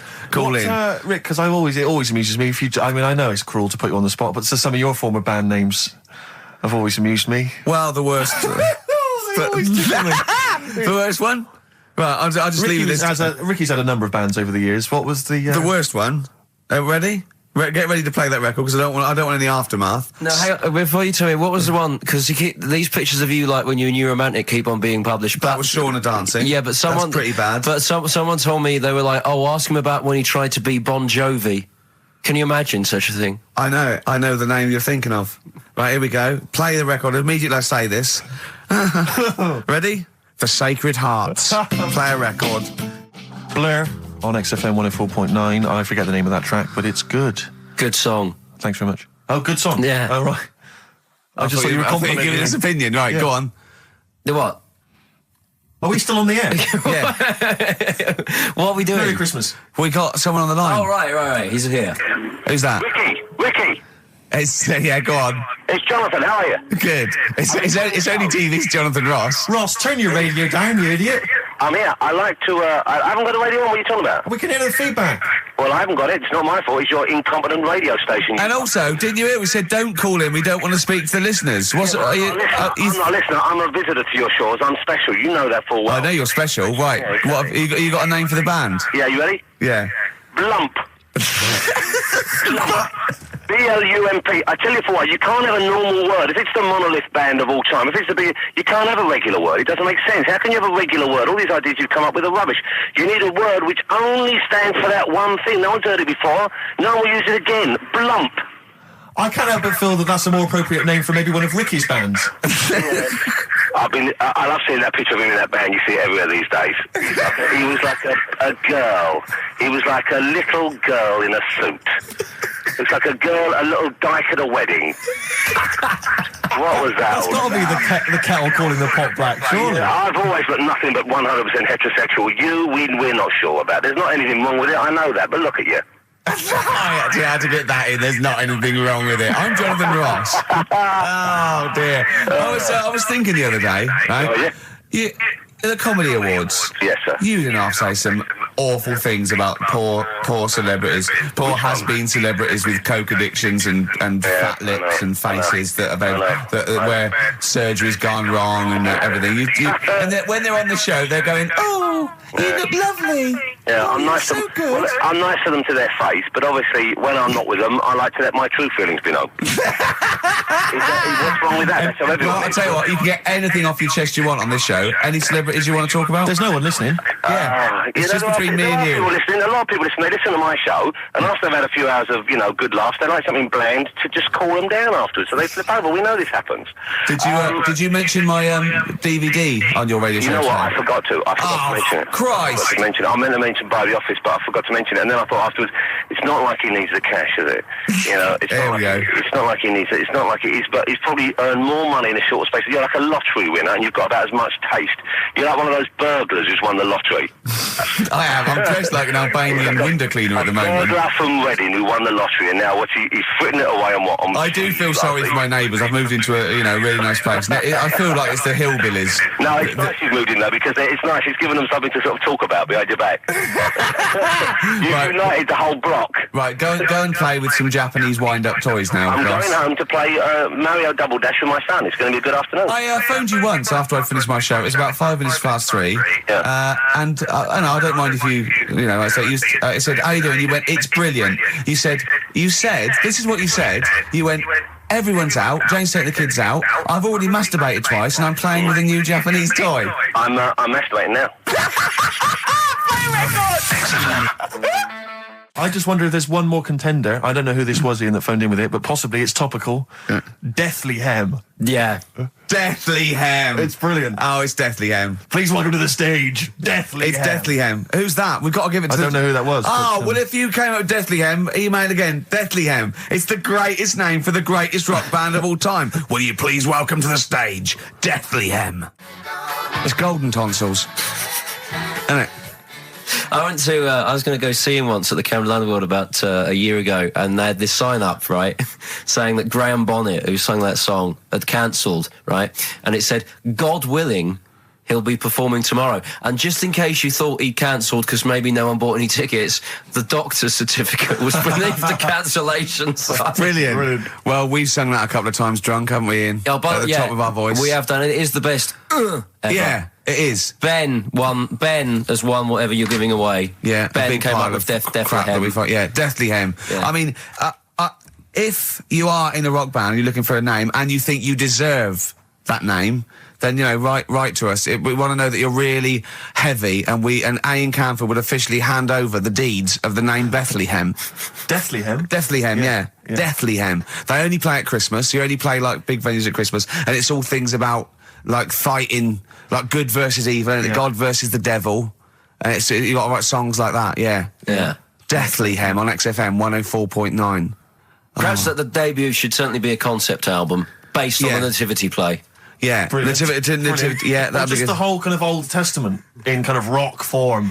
Yeah. With, like, it'd be extraordinary. It's the battle for humanity. Yeah. It's called Humanity Manatee, and it's a fight in the ocean of hell. Yes. Sure. Yeah. Sure. Yeah. I'd like to see a serpent. Maybe pictured somewhere. There'd be a serpent, isn't it? Track 4. Track 4. Yeah. I think we should give massive props and suitable regards to Ian Camphor. He's come in, he's pressed the buttons. He stood in for an idiot brilliantly. He has stood in for the retarded. It's a shame that you've not displayed some of the usual incompetence that we've come to love and expect from Karl. It's a shame. Okay, well, you are the greatest DJ in the world, though. The way you sort of like drop press these buttons, but every time I've pressed a button off air, Ricky's been going, "Oh, what great DJ!" It's great because he ends it. It's just brilliant. I mean, we're lucky if we can talk with the mic on. That's the title, not talk over a record. We did some great links during the ads. Yeah. And, of course, Jonathan Ross masturbating live on air. Just looking back at some of the highlights of this You don't get that on Capital Gold, do you? Like Tony Blackburn getting a call from Fluff Freeman going, "All right, mate, I'm knocking one out." Yeah. Well, have a lovely Christmas. Have a bloody great Christmas. Have a bloody great Christmas. It's the best of next week. Yep. The best of the last few weeks with some tat, Carl's put together. We're back in January. We're playing some of our favourite songs of the year. I'm looking forward to seeing Pilker's tan and pictures from his holiday. Covered in ash from the beach. And we're back on the 3rd. I believe. But Ian, do you want to introduce one? This is Ian's choice for the day. Yeah. We'll see you next week in spirit, and then we're back on the 3rd with Pilkers. Over to you, Kampf. Yeah, enough of Jonah Louis. This is Paul Di'Anno, ex of Iron Maiden, doing Santa Claus is Coming to Town. Talking of sleeping, oh man alive, I went to see the last part of the Lord of the Rings trilogy. Why? Well, it's like a family thing now. Every Christmas, my family and I have been going to see The Lord of the Rings, the next instalment. It's like a family thing. What will you do if they keep making them? Oh, I'd say I've wasted now about 10 hours of my life with that tripe. You can never get that back. I can never get that back. That's what Peter Jackson owes me. 10 hours now he owes me of my life. It is absolute drivel. Well, I know. We've said this before. I don't want to harp on again about it, but I cannot fathom why everyone is so excited and loves these films so much. Like you say, people review saying it's the best film ever. I think this is the greatest movie I'll ever see. And I don't... It's like they go, oh, but look at all the fight sequences. But Tolkien being up there in literature, like, you know what I mean? It's sort of like Shakespeare, Tolkien. No! No. But what is it that he's writing about exactly? I don't know. Little midget fellas who can't get shoes. I mean, I've got big feet. I've got size 14. I can get shoes. Oh, God. Send off for mail order. I know, it is like, it's like, Harry Potter taken seriously. Yeah. But I know who's watching it. It's like these people who are watching it are obviously nerds, people who live in Forbidden Planet. They love it. They can't believe their luck. But that's the core audience, but it's obviously bigger than that. But then it's also people who can think they have a go, like menopausal women thinking, well, I'll write a book then. the Glomplin came into the cave. Exactly. Right? And they're sort of like 13-year-old sons who's never shown interest in anything except glue now writes orc yeah, exactly. on his exercise book, and so they're loving it. It's like it's sort of uniting, bringing people together. But at the end, right, I mean, it's taken them now like 9 hours to get from one part of Middle Earth to the end, to the other end, so they can destroy the ring, the evil ring. Did they do a line? Was it? I don't know what they... Like those little Chinese fellas. And it's taken them 9 hours of their time and my life as well to get there. And at the end, they all say goodbye. They do it in real time. Why don't they edit it? I mean, that's what it felt like. It really, it must have taken them less time, you know, within the sort of logic of the book to get there than it did for me to watch it. And at the end, they sort of say goodbye to each other and they all hug. So there's like, you know, there's little midget one, you know, Frida, saying goodbye to, you know, Bjorn. What are they Benny. called in the thing? Because are they PC in it? Are they called like midgets and dwarfs? No, they're called hobbits. Oh, are they? Yeah. So we should call small people hobbits from now on. That's what they are, just to make it kind of topical, and they'll like that as well. Give them sort of, you know. So if you see a little, on the way home, if you saw a little midget fella, 4 foot midget fella, just say, "Excuse me, hobbit." Yeah. Okay, that's call fine him then. Frodo. Right, Frodo. He'd like it. He'd love it because everyone loves the Lord of the Rings. They love it. No, everyone loves the Lord of the Rings. In the end, if you ever get to the end, they all hug each other. They say, well, basically Frodo has to say goodbye to all his other little fellas, and so he's hugging them. I don't know how many of them there are, and he's hugging them, right? And it is the most interminable thing I've ever seen. It's like the music's playing. They look into each other's eyes. He hugs them. He hugs. They pull back. They look at each other again. That's like, we'll never see each other again. Then he hugs the next one, and I was just screaming. I was thinking, hug, just one big group hug. Yeah. Then we can get out of like it. an American football team. Exactly. Just go. And then just go off. Knock Not heads. each individual one. I mean, it's dragging on and on and on. And apparently on the DVD, there's like an extra sort of 20 minutes of extra footage of scenes he's cut out. Who's watching this tripe? Who cares? I don't know. I genuinely, have we lost some of our popularity by slagging off Lord of the Rings? I don't care. Screw them. If you love it, if you can't live without Lord of the Rings, screw you. I don't want you as a listener. I can't fathom it. Really, Rick, it's not like I'm trying to be wayward or controversial. I can't get my head around the popularity. But doesn't Harry Potter annoy you as well, though? Yeah, but at least it's kind of over in an hour and a half. Is it? I haven't seen it. Well, I went to the toilet 3 times during the course of the film. Really? It's unbelievable. The woman sat next to me. Sexy stuff in it, was there? Some of those little pixies with the pointed ears. It just took me back to, Mr. Spock. Oh, all those glorious days. But, it really is just... I mean, have you seen any of them? You've not bothered? I've seen one, and it was long, and I thought it was nicely filmed, and I thought, well, okay, I'll just get through it. I even think, it was just a list of, and here come the orcs. Exactly. Right, okay, we see the orcs now. Yeah. But it's like people go, look at the amazing fight sequences, the amazing immense battles. And it's true, he's got thousands of actors and stuff on horses, brilliant. But I'm not impressed by good time management. No. Well done, he's got all those people together, he's orchestrated it, well done. But it's got to be more interesting. My friend summed it up. He said the Lord of the Rings films, they're like the film equivalent of an Enya song. Yeah. And that to me is exactly right. Lots of billowing dresses, slow musical moments. That's good. People riding majestically on horses. Enya. Constantly riding majestically everywhere. Dido's taken over from Enya in that. Well, I've got a confession to make. Go on. I like that latest Dido song. I'll play a song. Let me just, I know. I thought I don't know what to say. Let me explain something to you about Dido. Oh, God. Snow Patrol and Run. on XFM 104.9. Yeah, not bad at all, not bad at all. So everyone had a good Christmas though, yeah? Really? Carl, even though it was like a little bit Lanzagrotti, it was a nice Christmas. Yeah. What was the book you read, by the way? Someone just emailed in and wanted to know. What was the book you read? It was The Governor. The Governor? Yeah. Right, okay. Did you buy Suzanne a gift in the end? Which you surprised her with on Christmas Day? Yeah, after that show that we did before Christmas. Yeah. I was walking home thinking, might as well treat her then. Yeah. Went and got her a necklace. Nice. Actually, she said she wanted a necklace, but I didn't know which one, but went and got one. Yeah. And she was happy with that. Yeah. That shut her up. yeah. But, yeah. And did she get you a gift back? She did get me something, yeah. See, we knew she would. Of course she would. Yeah, but the thing is, right, she got me a little Game Boy Advance to take on holiday because she knows I get bored. Lovely. Right? So that was good, but I was like, hang on a minute. I know how much I spent. Oh, and I know how much these are, right? But I was clever, though. When I got to the airport, I bought to get me an extra, bought me an extra game for it. Yeah. Got the value. Of course. When you were growing up, did you wait to ask your mum for sweets right at the counter so the woman would embarrass her into getting you it? What, you mean just slip it in the basket? Well, no, just wait till there's some, a stranger watching before you ask for sweets. Mum, can I have a Kinder Egg? Did you sit in front of Suzanne when it got to the... Suzanne, can you get me something else? Because remember I spent more on that necklace than you did like Game Boy Advance. And the woman in Dixon's goes, oh, you better get him something else. And she goes, oh, bloody hell, all right then. Nah. She did well, though. You know what I mean? She's done well to keep you, hasn't she? Done well. Because you're such a find. You're quite a catch. Yeah, she must wake up every morning and go, ooh, I am the luckiest girl in the world. Well, she told you that the other night. What? She said the other night how good it is living with me.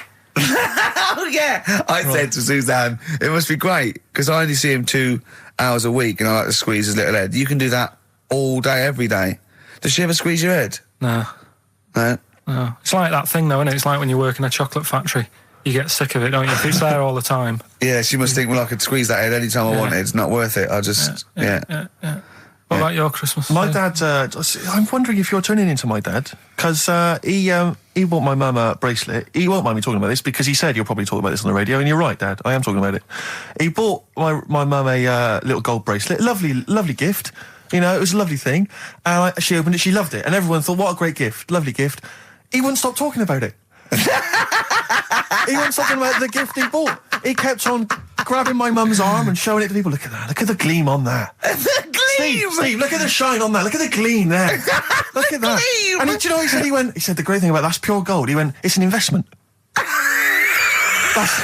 That's an investment, there. Because gold, it's always worth selling gold. I love that when people give you a gift and it goes, it's an investment. I love it. But what, not only does it sort of take away any of the romanticism of it, but it was the way he constantly was talking about how great a gift it was that he bought. I haven't heard the word gleam for 30 years. Look at the gleam on that. The gleam. Look at that. Look at the sparkle on that. And look at that. And it looks like rope. That's what he kept saying. It looks like rope. It looks like gold rope. And he just, and I heard it, he disappeared, we were opening gifts, he went disappear, I could hear him in the kitchen going, thinking about that's pure gold, that, Elaine, that's pure gold. I might melt that down. Yeah. John, next door neighbour, John, look at that, look at the shine on that. That's great, that's brilliant though. But it's just, it sort of undermine the gift a bit, if you keep on droning on about how great it is. If people enjoy giving, that's nice, isn't it? And you got to, what did your mum say? She loved it. She couldn't get a word in edgeways. That's a step up from a jar of coffee, though, isn't it? It is a step up, yeah. That's good. Oh. What about yours? I didn't get my mum and dad anything this time. No, because I'm always treating them anyway. Whenever if they need a few quid, if I can help them. Well, you are the gift that keeps on giving, Carl. No, but don't just go giving anything just for the sake of it. You know what I mean? Wait for the time that's right, sort of thing. Just because it's Christmas. Because... yeah, I mean, there's no better time, is there, really? No, I just was going to say my mum and dad didn't get me anything, but they did. What'd they get? But, just some money. Mm. But, I'll get them something when the time's right, do you know what I mean? They always need bits and pieces through the year, so... Yeah. I'll look after them. Sure. But, it was weird being away on Has anyone got a caught onto the fact that, they leave groceries in the telephone box near your dad yet? No, that's still going on. Is it? Going on, yeah. Oh, that's fantastic, isn't it? That is just fantastic. So when he needs a loaf of bread, pint of milk, just goes down. Does he ever give that as gifts? Now listen, are we doing the film thing in a bit. Oh. Got more prizes. Yeah. Is it better than Rockbusters? It's all right. I did it in a bit of a rush because I was only in yesterday, wasn't I? Sure. Well, yeah, if you take 3 holidays a year, then there's not enough time for the work. Me and Steve like to, put our priorities into, doing the work, coming up with a good product, and getting a holiday when we can. We haven't. I haven't really. I love a holiday, Rick. I love a holiday. But I don't do the holidays for me. It's for Suzanne, isn't it? She's the one who likes going away.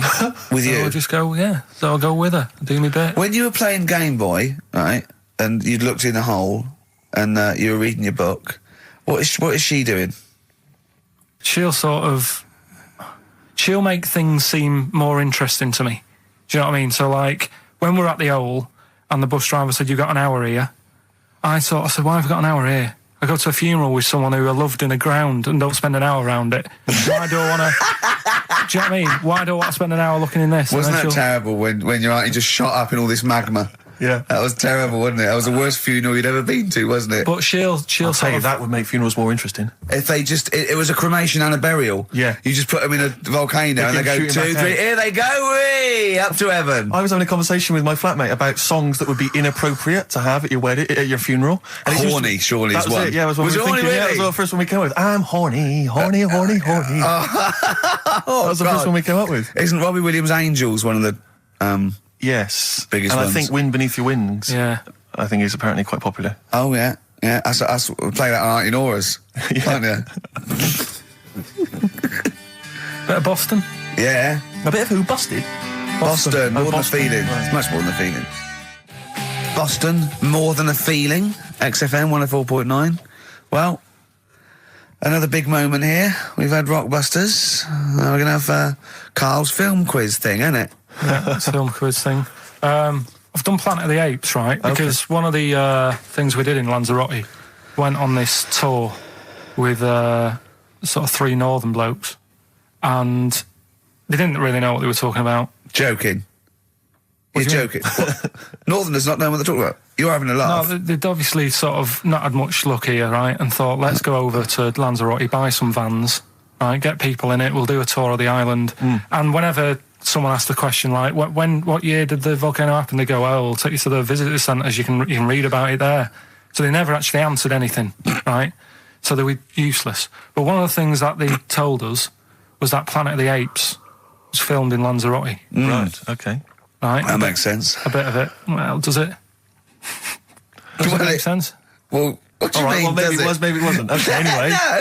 No. I mean, if they wanted to show sort of an barren, sort of post-apocalyptic sort of subject, choose where you went on holiday. Yeah. Obviously. Yeah, but when we were there, he took us to this sort of beach, and I said, "Is this where they did it?" And he was like, "Yeah." I said, "What? Right there, yeah." And I watched it, and I couldn't see where I was. Yeah, you know that if you watch a film from 1968 and you've been to the same place, you're not going to feature. You're not going to see you in the back walking along the beach. It's a new one, new Planet of the Apes. Oh, it was a recent Planet of the Apes. Yeah, that's what they said. Yeah. Right. So I thought I'd sort of. Now that sounds a little bit more far-fetched. I'd have thought that was probably a lot in Hollywood. Yeah. Well, anyway, is this the current Planet of the Apes or the old one you've done? Current Planet of the Apes. This is the recent one. All right, there'll be a question at the end of it, so listen and that. Is this entertaining to anyone, this? I mean, just take the last 4 minutes of conversation. But seriously, Rick, who cares? I don't. Do you? No. I don't. DVD's selling well. Exactly, what do I care? All right, come on then. All right, so Planet of the Apes, question at the end of it, listen and win some stuff, all right? Hey, where am I? What is this place? Hang on a minute, hold on. According to the Lanzarote guide, we've been dropped off at the volcano bit. Apparently there's 36 volcanoes here to be seen. I hope you don't mind my saying, but this is a waste of time. I know what you mean. Don't know why they need 36 volcanoes. Just keep one. Fill the rest in. Like a car park or something. Excuse me, guide. Why's the bus dropped us off here? What's so special about this place? Well, according to our holy writings, that is where creation began, where the Almighty breathed life in the time before time. Wow, it's amazing, that, isn't it? All this has been stood here for years and years. What about the coffee shop there? Is that old, is it? Well, nothing. You're out to rip us off. I raised about £4 for a coffee there. Always ripping people off. That's what annoys me with these trips. You get us in the middle of nowhere, we die in a thirst. Well, I'm not able to do without. The reason I've come here, I believe this is where they did Planet of the Apes, innit? Love monkeys. Especially the ones in Planet of the Apes, because they talk and that. Talking monkeys can't exist. Joking, aren't you? Of course they can. Getting up to all sorts of stuff. I read about a monkey the other day who worked on the railway. Right, there was another one about a chimp that did a bank job and went off to Spain to sort of... Shut up! Oh, yeah. What is that? Little monkey fella. It's come from that little coffee shop. It's been serving coffee. Now that is worth paying £4 for. No, you're teasing him. I'm not teasing it. It's working, isn't it? It's serving the... We want some coffee. Get us some coffee. I've heard about this. You can buy coffee that's been sort of hand-picked by monkeys.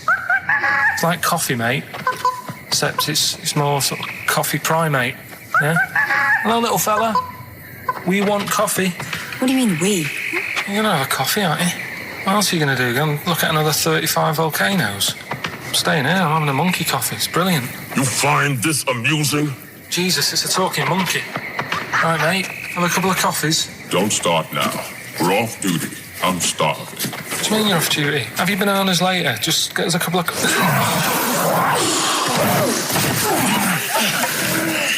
Right. I understand that you're tired and you've probably been on your hands all day. Just forget the coffee. You go and get some lunch. After you've got some coach, you lazy ass. You damn human!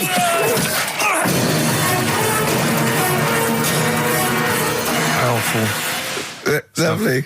Excellent. So, what's the question?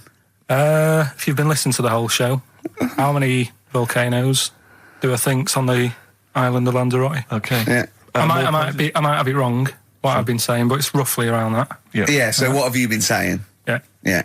All Brilliant. right. Ricky.gervais@xfm.co.uk. You're more likely to win the prize if you leave your address on the email. Yeah. Because otherwise we can't really be bothered to phone people or email them back. So, Good point.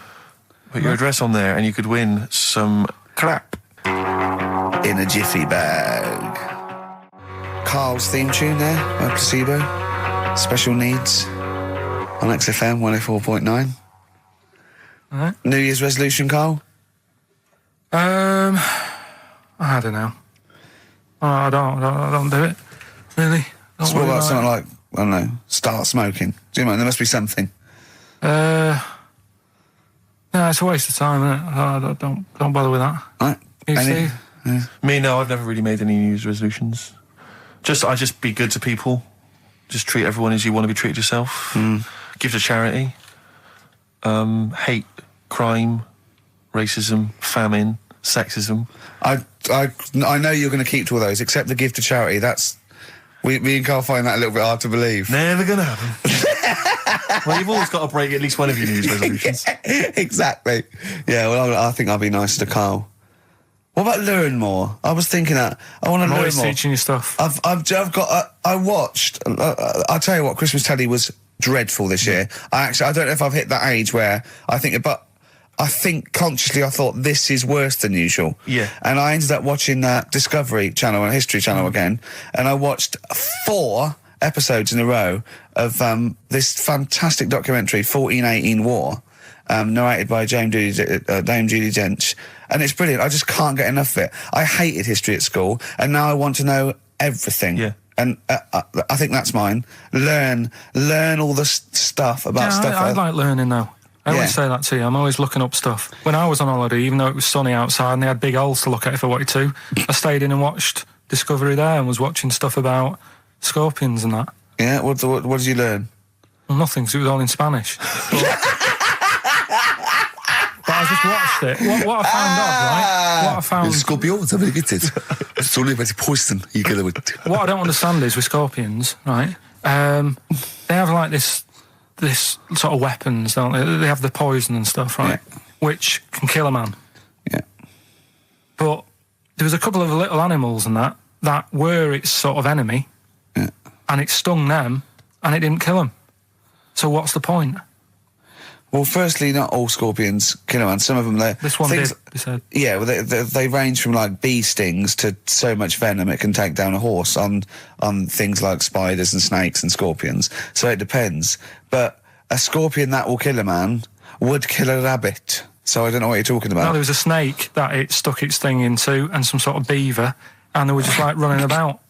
There's nothing funny about that, so why are we laughing? Well, the snake wasn't running about, was it? Well, it was slithering about a bit. Yeah. What was the beaver doing when the snake... Just sort of... I think it ate it in the end. What? Ate what? Ate the scorpion. Just wandered off. Well, it wasn't a beaver. There you go. There's no way it was a beaver. All right, an otter. This is what you've pieced together from a show in Spanish. Well... I'm just saying though, how come he can't kill something that small, yet there's someone on holiday that's no sort of danger to that scorpion, we're not going to harm it, right? And yet it can kill a man. So you say, but I don't believe it. Shut up, mate, seriously, this is gobbledygook. Taught you something again though, that's what I'm saying. No, what have you taught us though? What is the fact that's come out of that? A scorpion can kill a man, but the beaver was dancing with a snake, then it ate it. You do that That's all the not time, a fact. Though. That's not a fact. Down. New Year's Eve taught him something, right, about dead people. No. You know, it things that taught me. I was saying you're talking shite. He says they found out your soul weighs an ounce. Your soul? Yeah. Your soul weighs an ounce. Right, who found this out? I read it. Your arsehole weighs an ounce. Yeah. There's no such thing. A soul weighs an ounce. You're talking drivel. All right. Have you got any monkey news? So what did they do? They measured. They weighed someone who was alive. And they will wait for you to die, then weigh you again. There was someone now who you've lost an ounce. Yeah, our soul must be your soul shooting off to heaven. It was someone who was really ill, and they said, we can't do anything for you here, but we've got a bit of an idea that we want to do. We've been wanting to do this. Stuck him on some scales. He said, right, you weigh 9 pounds and an ounce or whatever, because he was wasting away. He died, 9 pounds. Right? Fine, well, that's proof if proof be needed. Nearly got to wrap it up. I think we've got to do the Rockbusters winner and give someone those lovely prizes. Monkey news, then we're out of here. We'll maybe come back, maybe do some Christmas specials. I don't want to make any promises. Right then, first one. Chewing breaks. Fishing for a dream. That's what we're fishing for, isn't it? We're fishing for a dream today. What's that dream? Poverty. I don't know what I was talking about. It doesn't matter what you're saying, Rick. No one's listening. No one's listening. Well, we've got to finish anyway. Think about the fact that think how small our percentage of listeners is anyway. Anyway. And then you two are on stage at the moment. This is like broadcasting during Christmas dinner. This is the same. It's just on hospital radio. Yeah. Yeah, exactly. Where everyone's got an iPod for Christmas. Yeah. On the ward. yeah. Well, we've just got. We're going to go through now till p:30, and I've got to rush off. I'm afraid to Live 8. Don't apologise, mate. When people see the glam that you're bringing to that event, they don't even care about the people introducing it. Comedians going, ladies and gentlemen, just get on with it. No, I agree. No, I've got a good joint here. Two blokes will get on with it. Bring on Madonna. But we're going to give it to them, Carl. We're going to go through to the end. We've done everything we have to do. Monkey news. The final monkey news of the year, possibly. It's been a joy. I'd just like to say, on behalf of myself, Steve Merchant, and this little bald mank, it's been a pleasure. Yeah, speak for yourself. Yeah. I feel drained today. Do you? Go on. This is the strangest radio show in the world. Yeah. Isn't it? Yeah. Because when we can do that, we can talk about this and go, I feel drained today. Just like he's not, like no one's listening. Because that's the sort of thing you say socially and no one listens. Like just when you're watching up, I feel drained today. It's rhetorical. Yeah. You're not expecting anyone, not even your loved ones, to go, oh really? They just go, that. But to do it live on air, no one's listening. What I mean is just give us a jingle. But exactly. But the truth is, the contempt we have for our poor listeners is unbelievable. The listeners aren't listening, and we don't want to be here. So it really is one of the most pointless things ever. No, would have been quite happy to do a full show. But you know what? The flow of it's just. I would love to listen to this back in 10 years. This actual show. Let's keep this forever. Let's keep this show forever. The show we went early. We were bored. It was a day we're trying to save Africa, but we're a little bit annoyed that no one's listening. Yeah, right.